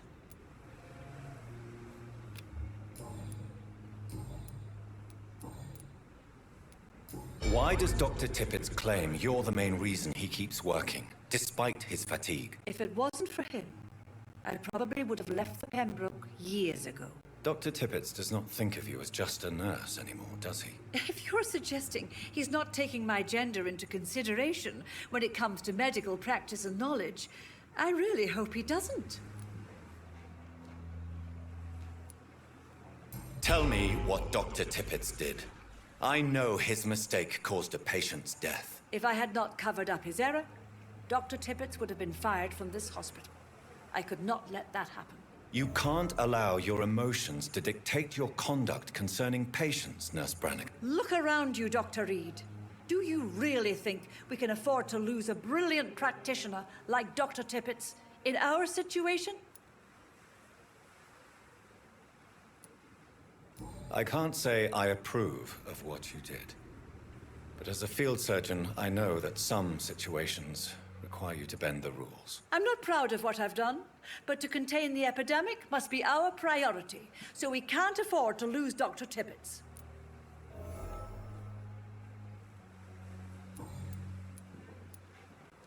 I've decided that I won't reveal Dr. Tippett's, shall we say, misdemeanor. I'm so glad you share my point of view.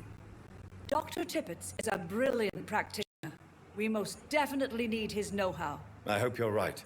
This is a huge risk we're taking. Dr. Tippett's must regain his confidence.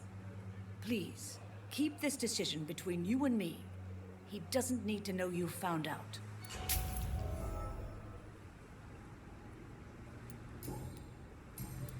Goodbye, nurse. Call me if you need assistance.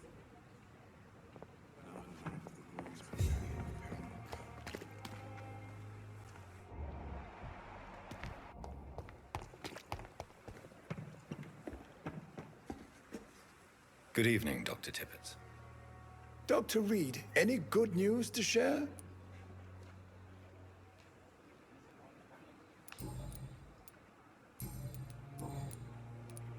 You're exhausting yourself, Corcoran. Maybe you should think about preserving your strength. No. We must keep on healing all those poor souls. We are the last rampart before chaos.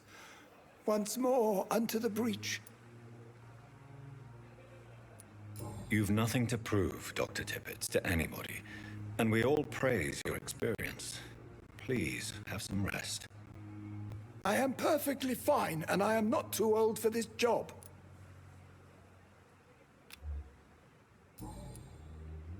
Goodbye, Dr. Tippett.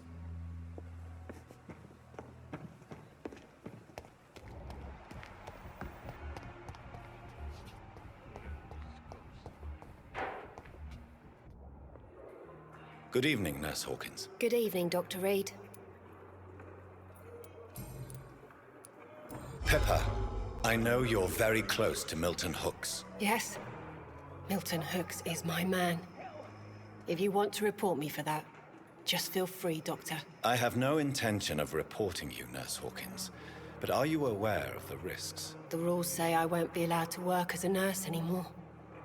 But here at the Pembroke, we break rules all the time. Is he worth the risk? Hey, I'm no perfect woman, and Milton is not the finest bloke, but we do our best to get by.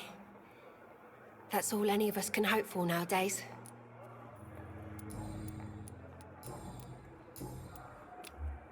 Goodbye, Nurse Hawkins.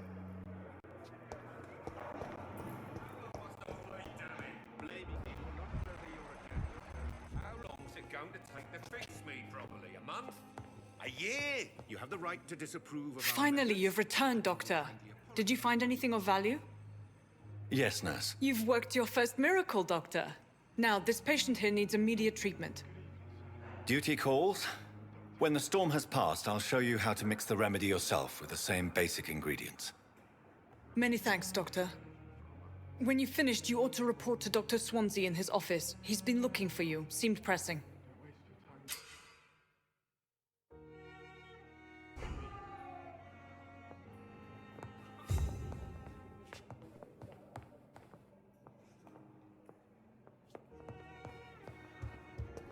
Good evening, sir.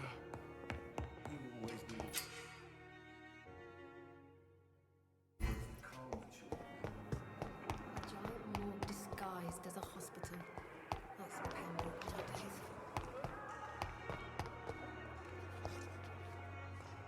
Good evening, Nurse Hawkins. Good evening, Dr. Reed.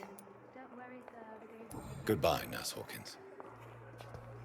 You are going to reveal all your secrets, It's locked. even the darkest thoughts in your heart. My blood and soul.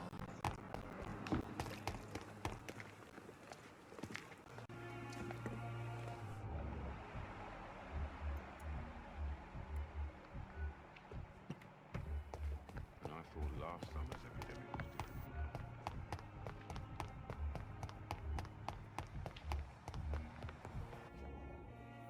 Dr. Reed, may I help you?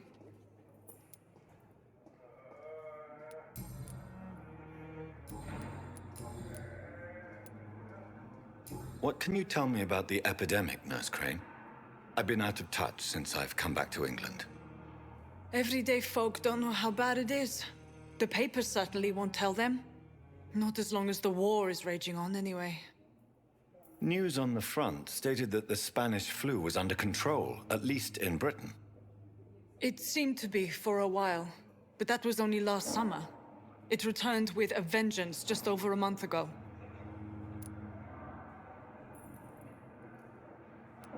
What can you tell me about our patients here at Pembroke? This hospital was founded to help the East End poor and needy. But since the war and the quarantine, we've had all manner of folk. Can you be more specific? Well, veterans, the elderly, dock workers.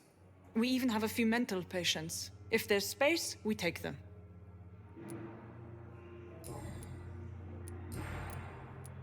For how long have you been working here, Nurse Crane? I first volunteered at the Pembroke in 1911, a few months after Dr. Swansea was appointed. And before you arrived here? If you must know, this was my first job. Well, Dr. Swansea certainly has confidence in your abilities. Are you in charge of the nursing staff? Not in an official capacity, But the Pembroke doesn't always work above board, so to speak. What about medical protocols? Dr. Reed, we don't have the money and resources here at the Pembroke like they do in the West End. We do what we can. How is the duty roster organized? Everybody works until they can't. If there's time, they'll eat a meal and shed a silent tear. I'll see you later, Nurse Crane.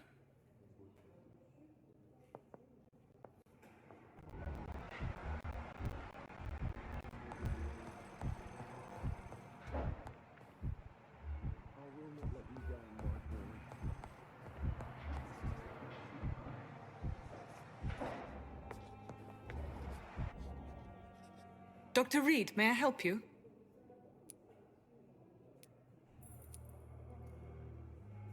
I'll see you later. You always knew the words to calm the children, Ellen. Good evening, sir. As for me, what a blundering idiot. I cannot enter.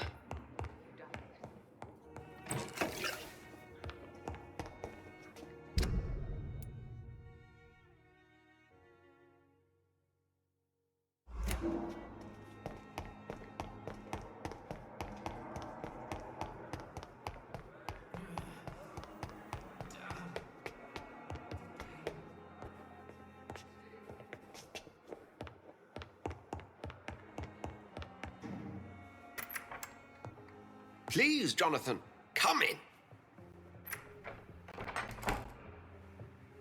Fascinating, is it not? In the last decade, so many mysteries have been brought to light with our microscopes. The human body, biology's penultimate frontier. The more we explore its boundaries, the less we're able to trace a clear line between life and death. You, my friend, have a foot in both countries. The view must be vertiginous. It's at least as vertiginous as chatting about vampires with you, I would say. This must be all so new to you. This area of town, the hospital, a brand new life. How stimulating it must be. I wish I could share your enthusiasm, Dr. Swansea. But my condition defies scientific categorization. Undead? Unalive? Immortality defies logic. I cannot express my thrill at this serendipitous turn of events. The world's most eminent specialist in blood transfusions, a vampire. One might say a gift from heaven.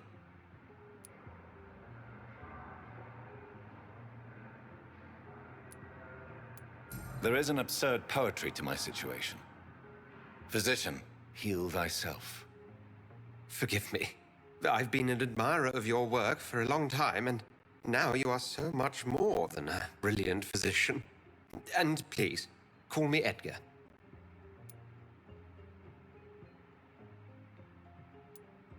There is no need to apologize, Edgar. You offered me sanctuary when I had none. Very well. I have a task for you, Jonathan. Something that will require all your newfound skills. Please, go on. The Pembroke only survives through the generosity of our benefactors. Unfortunately, our main donor has found herself in a bit of a bind. Now, if you could help her out... A spokesman or politician is what you need. That's not my calling. And until I come to understand what has happened to me, I require discretion. Discretion is in order, Jonathan. Lady Ashbury has recently received rather indelicate correspondence that, if revealed, would jeopardize her position. And you would like me to eradicate this threat? By the stole, of course not. I would just like you to pay her a visit. Her ladyship is certainly near the tents outside, tending the sick. You can't miss her. Look for someone impossibly delicate. Accepted. I'll see what kind of trouble Lady Ashbury is in.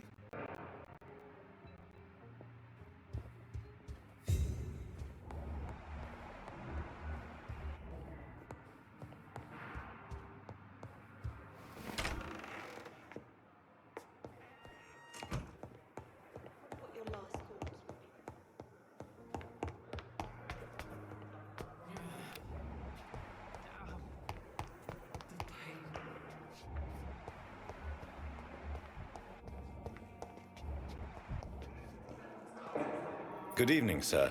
I'm Dr. Reed. I believe we're going to be colleagues. Reed? Yes, I've been informed about your arrival. I'm Waverly Ackroyd. Welcome aboard, I suppose. Does my arrival inconvenience you in some way, Dr. Ackroyd? Let us just say that I don't particularly share Dr. Swans's enthusiasm for hiring you. What we need here are reliable professionals, not overrated dabblers.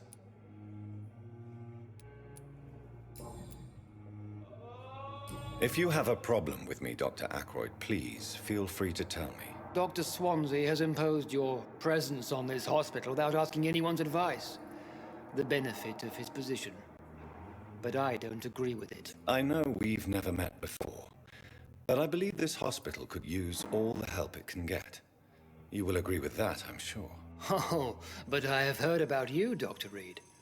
Of course, you can't say the same about me, since I have not wasted my time courting the press.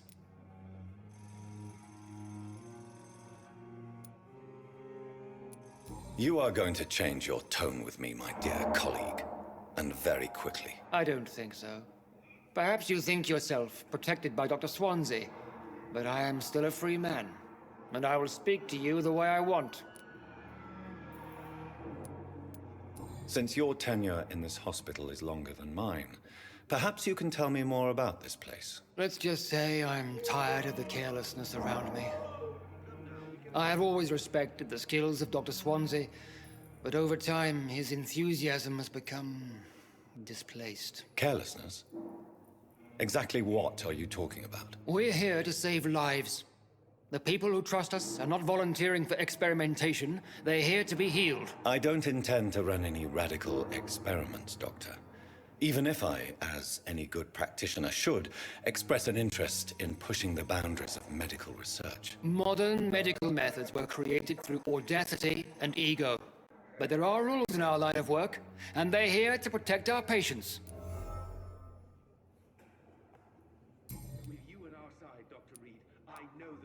Have you heard about any blackmail going on in this hospital? Blackmail? Nonsense. I don't know what you've heard about me, but I have already proved my value as a practitioner. I don't question your skills, Dr. Reed, but your motive. Is it money, fame, or are you truly dedicated? And what exactly is that supposed to mean? I served in the war just like you. But unlike you, I did not use the wounded to play the modern sorcerer. Be careful what you insinuate, Dr. Ackroyd. I only want you to admit you used those men to improve your theories.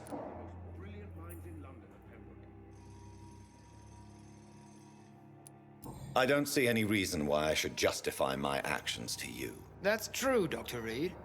The only judge has to be yourself. The question is, are you judging yourself hard enough?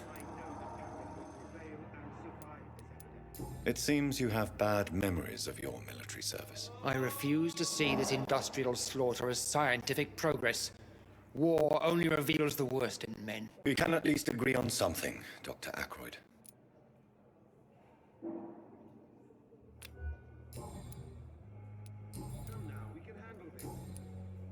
Thank you for your time. We'll talk later.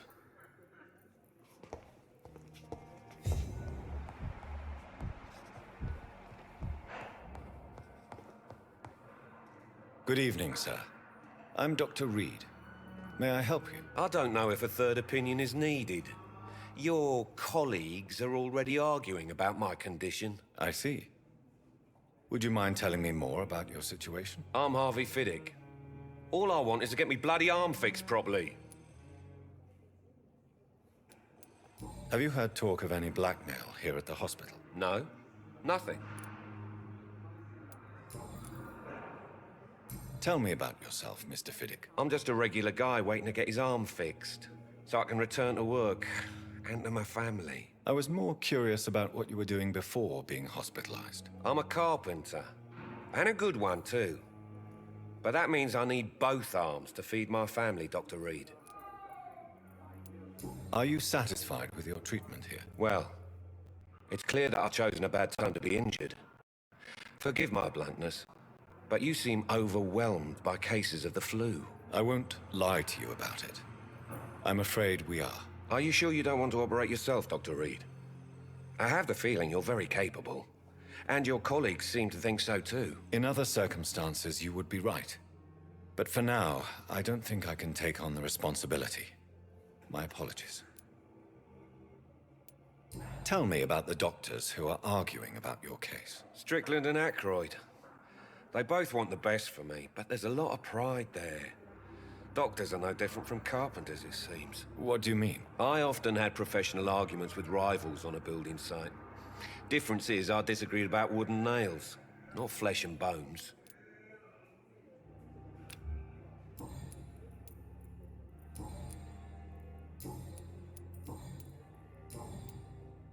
Goodbye for now, Mr. Fiddick. I'll see you later. I will not let you down, my boy. I'm quite busy right now, Dr. Reed.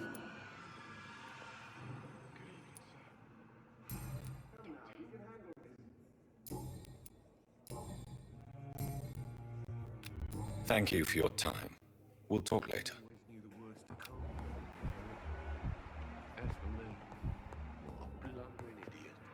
Good evening. I'm Dr. Reed. Can I help at all? No. Really? Why are you here, then? I don't want to talk. My throat hurts too much. I suppose that this pain is the reason you're here. Is someone taking care of you? Yes. And no. Could you at least tell me your name, sir? Mortimer. Mortimer Goswick.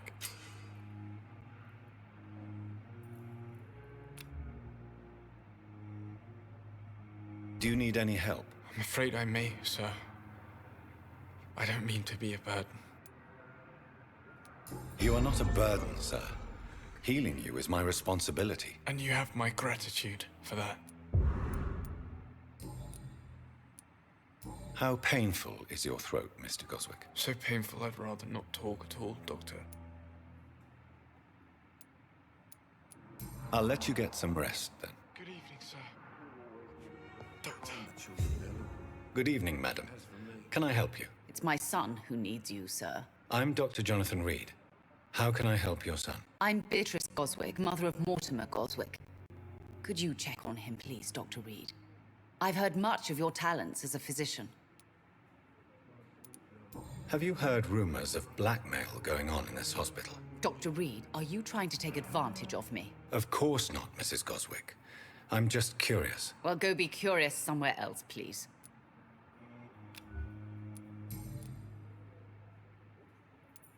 What can you tell me about yourself, Mrs. Goswick? Not much to say. Just take care of my Mortimer and I'll cover all the expenses. That's all that matters.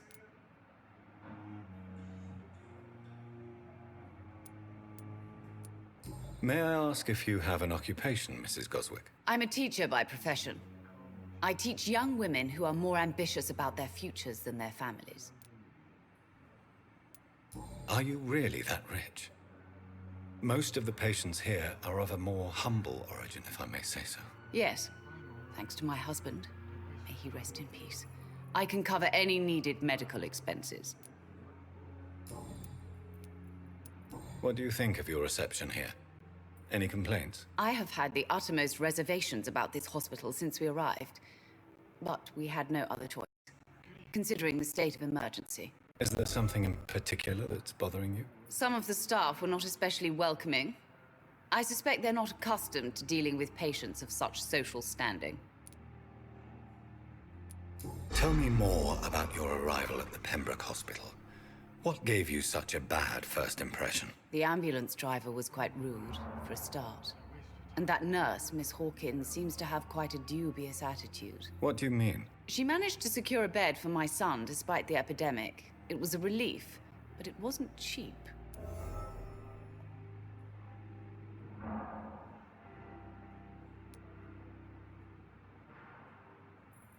She charged you for a bed? Yes, and I paid without question, considering the urgency of the situation.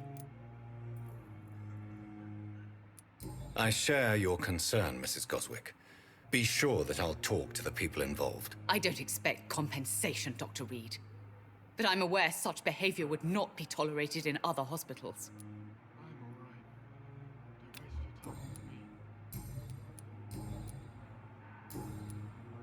Goodbye, Mrs. Goswick.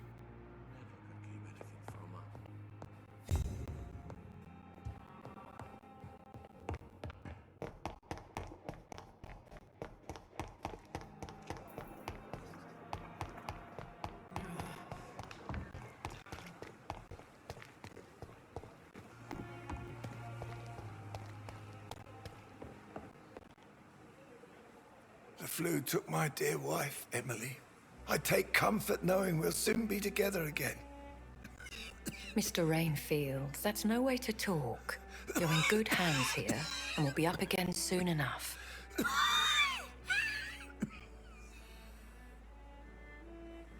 Now do me a kindness and get some sleep. I'll be back round later. Your words are kind, the blessings of an angel. You're the sweet, sweet Lady of Mercy.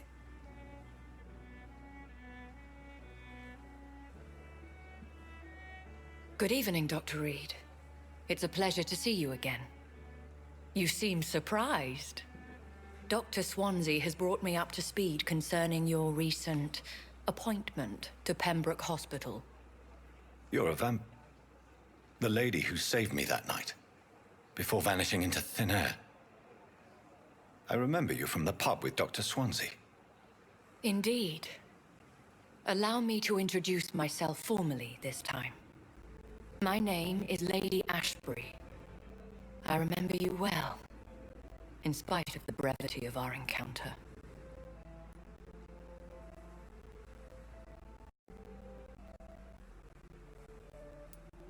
So it seems our Dr. Swansea does indeed have a fascination for creatures of our constitution. Dr. Swansea is a remarkable man. Dedicated, one might say, obstinate? He spent years compiling our bestiary. I hope you're more disposed to answer my questions now. You must have countless questions, but our rather urgent matter first. Swansea has explained. My cover, if you prefer, has been compromised. Have any of the patients given you trouble? These poor souls have so little left to live for. I do my best to ease their pain. The world would be a better place if it were cared for by women like you. You make me blush. I am simply a necessary evil. Pardon my boldness, your ladyship, but I have questions concerning this condition we share. As a newborn, your hunger for answers is rivaled only by your thirst for blood. But the questions need wait. I'm a scientist. My trade is in the deciphering of mysteries, and I need information to feed my mind. I will gladly answer every question you have, but first, prove yourself capable of resolving my predicament without eating the culprit. Dr. Swansea has commissioned me to be your agent in this matter. You could start by explaining what's amiss. These past insufferable weeks, I've been the victim of extortion. I've made a first payment, but the blackmailer grows greedy. I must refuse his most recent demands. What are your expectations? Please be precise. As the newly appointed surgeon of this hospital, you are in an excellent position to ask innocent questions and deftly learn the identity of my blackmailer. Who would be so foolish as to threaten you? A kindred spirit. Even if it were the case, and I highly doubt it, a vampire would have asked for something more valuable than money. My suspicions lean toward a patient, or their family.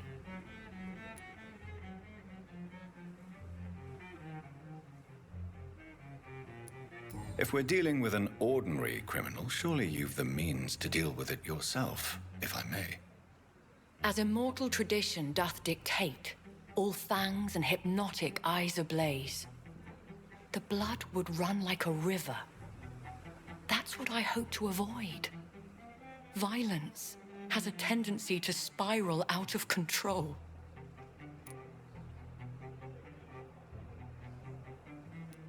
Please continue.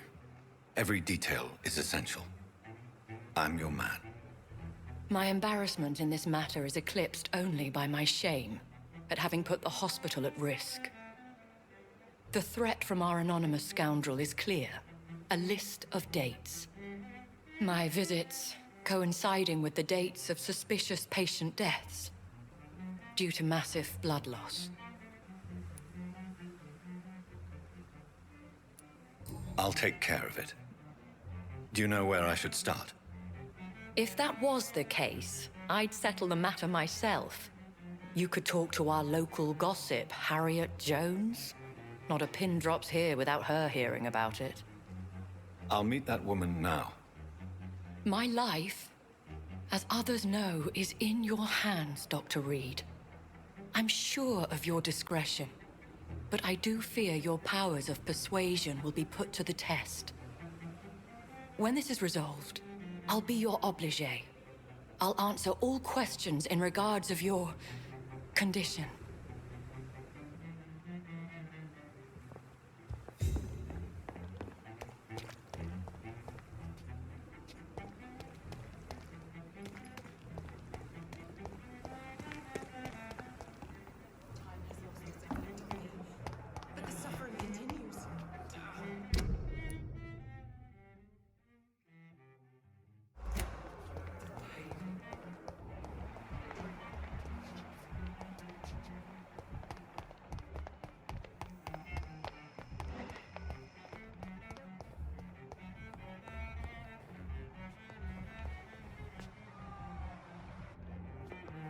You always knew the words to calm the children, Ellen. As for me, what a lovely idiot.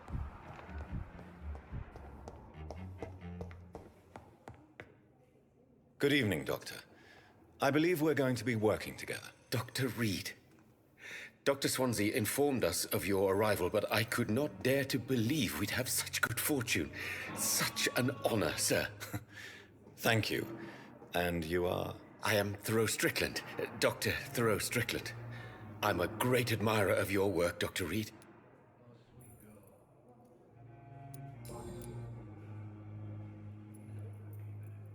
Please, could you tell me something about yourself? I'm a great admirer of your work concerning blood transfusion, Dr. Reed. I run my own experiments. I'm convinced it's the future. What made you choose to be a doctor? I'm not ashamed to admit you and your work have inspired me. I am honored to have the opportunity to work by your side.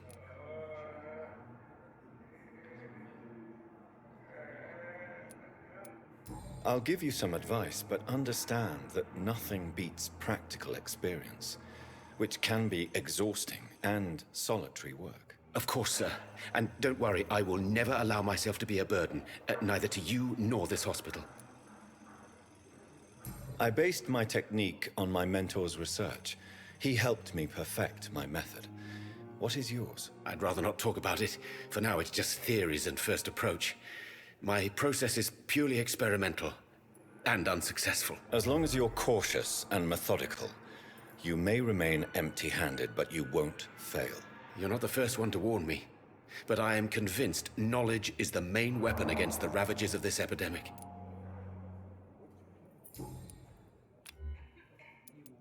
What do you think of Dr. Ackroyd's aversion to modern medical methods? It's a shame he's so narrow-minded. Dr. Swansea taught me that science is about exploring uncharted territory. I'm convinced that's true. With the influenza and all that's going on, you should put your differences aside, don't you think? Why is it so difficult to work together? I believe that if Dr. Ackroyd had been the one to discover the transfusion process, he would be the first to recommend its use. So you believe it's just a question of jealousy and pride? Dr. Ackroyd is as proud as he is blinded by his obsolete concept of medical science. What can you tell me about the Pembroke? Well, it has always been an honor to work with Dr. Swansea. But with your arrival, I can't think of a better opportunity to learn about blood transfusion. You seem quite optimistic. It's a rare and precious attitude in these difficult times. I'm convinced that this epidemic is a test of endurance and dedication for us men of science. Questions remain about our capacity to resolve the situation. True, true. Last summer, during the first wave of the epidemic, I used to joke with Milton about the extra work.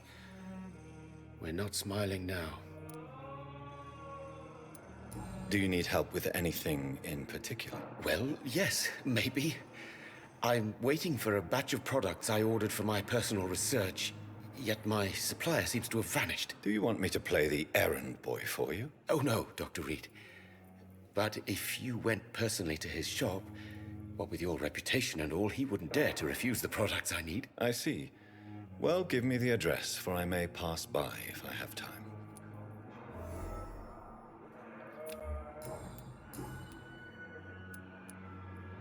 Have you heard any talk of blackmail going on in the hospital? If you're running some official inquiry, you had better question the patients. They know more than the staff, especially old Miss Jones.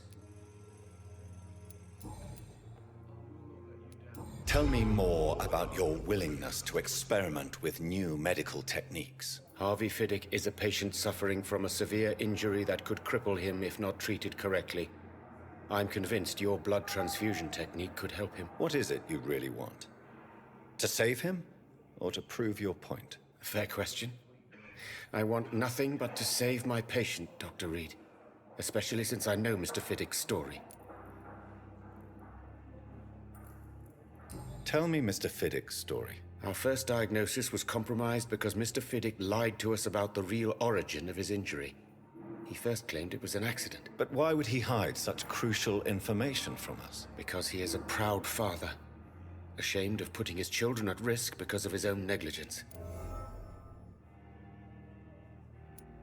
This personal involvement could also appear to be a lack of impartiality.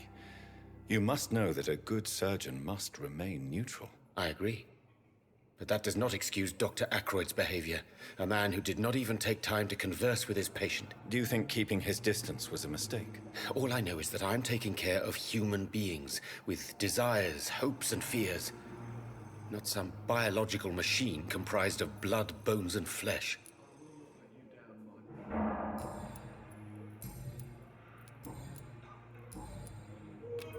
Goodbye, Dr. Strickland.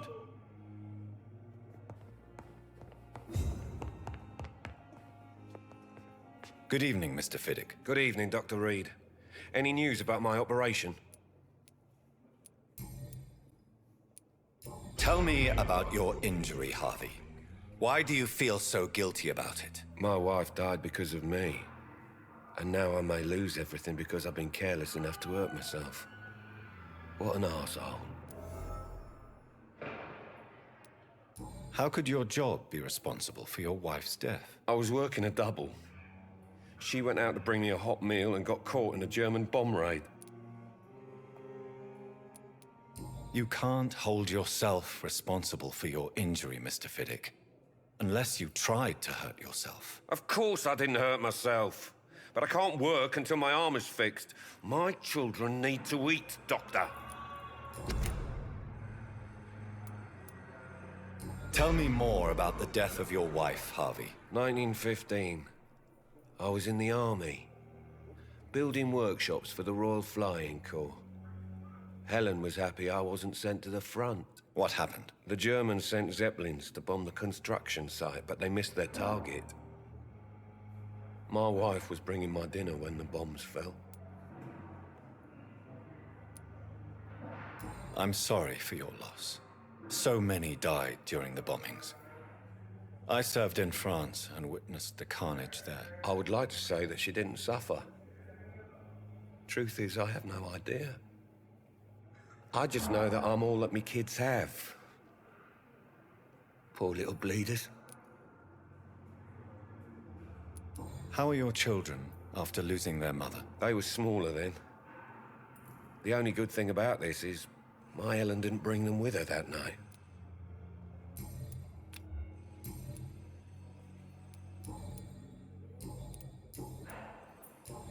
Goodbye for now, Mr. Fiddick. I'll see you later.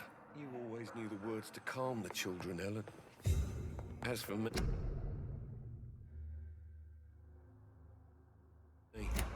What a blundering idiot.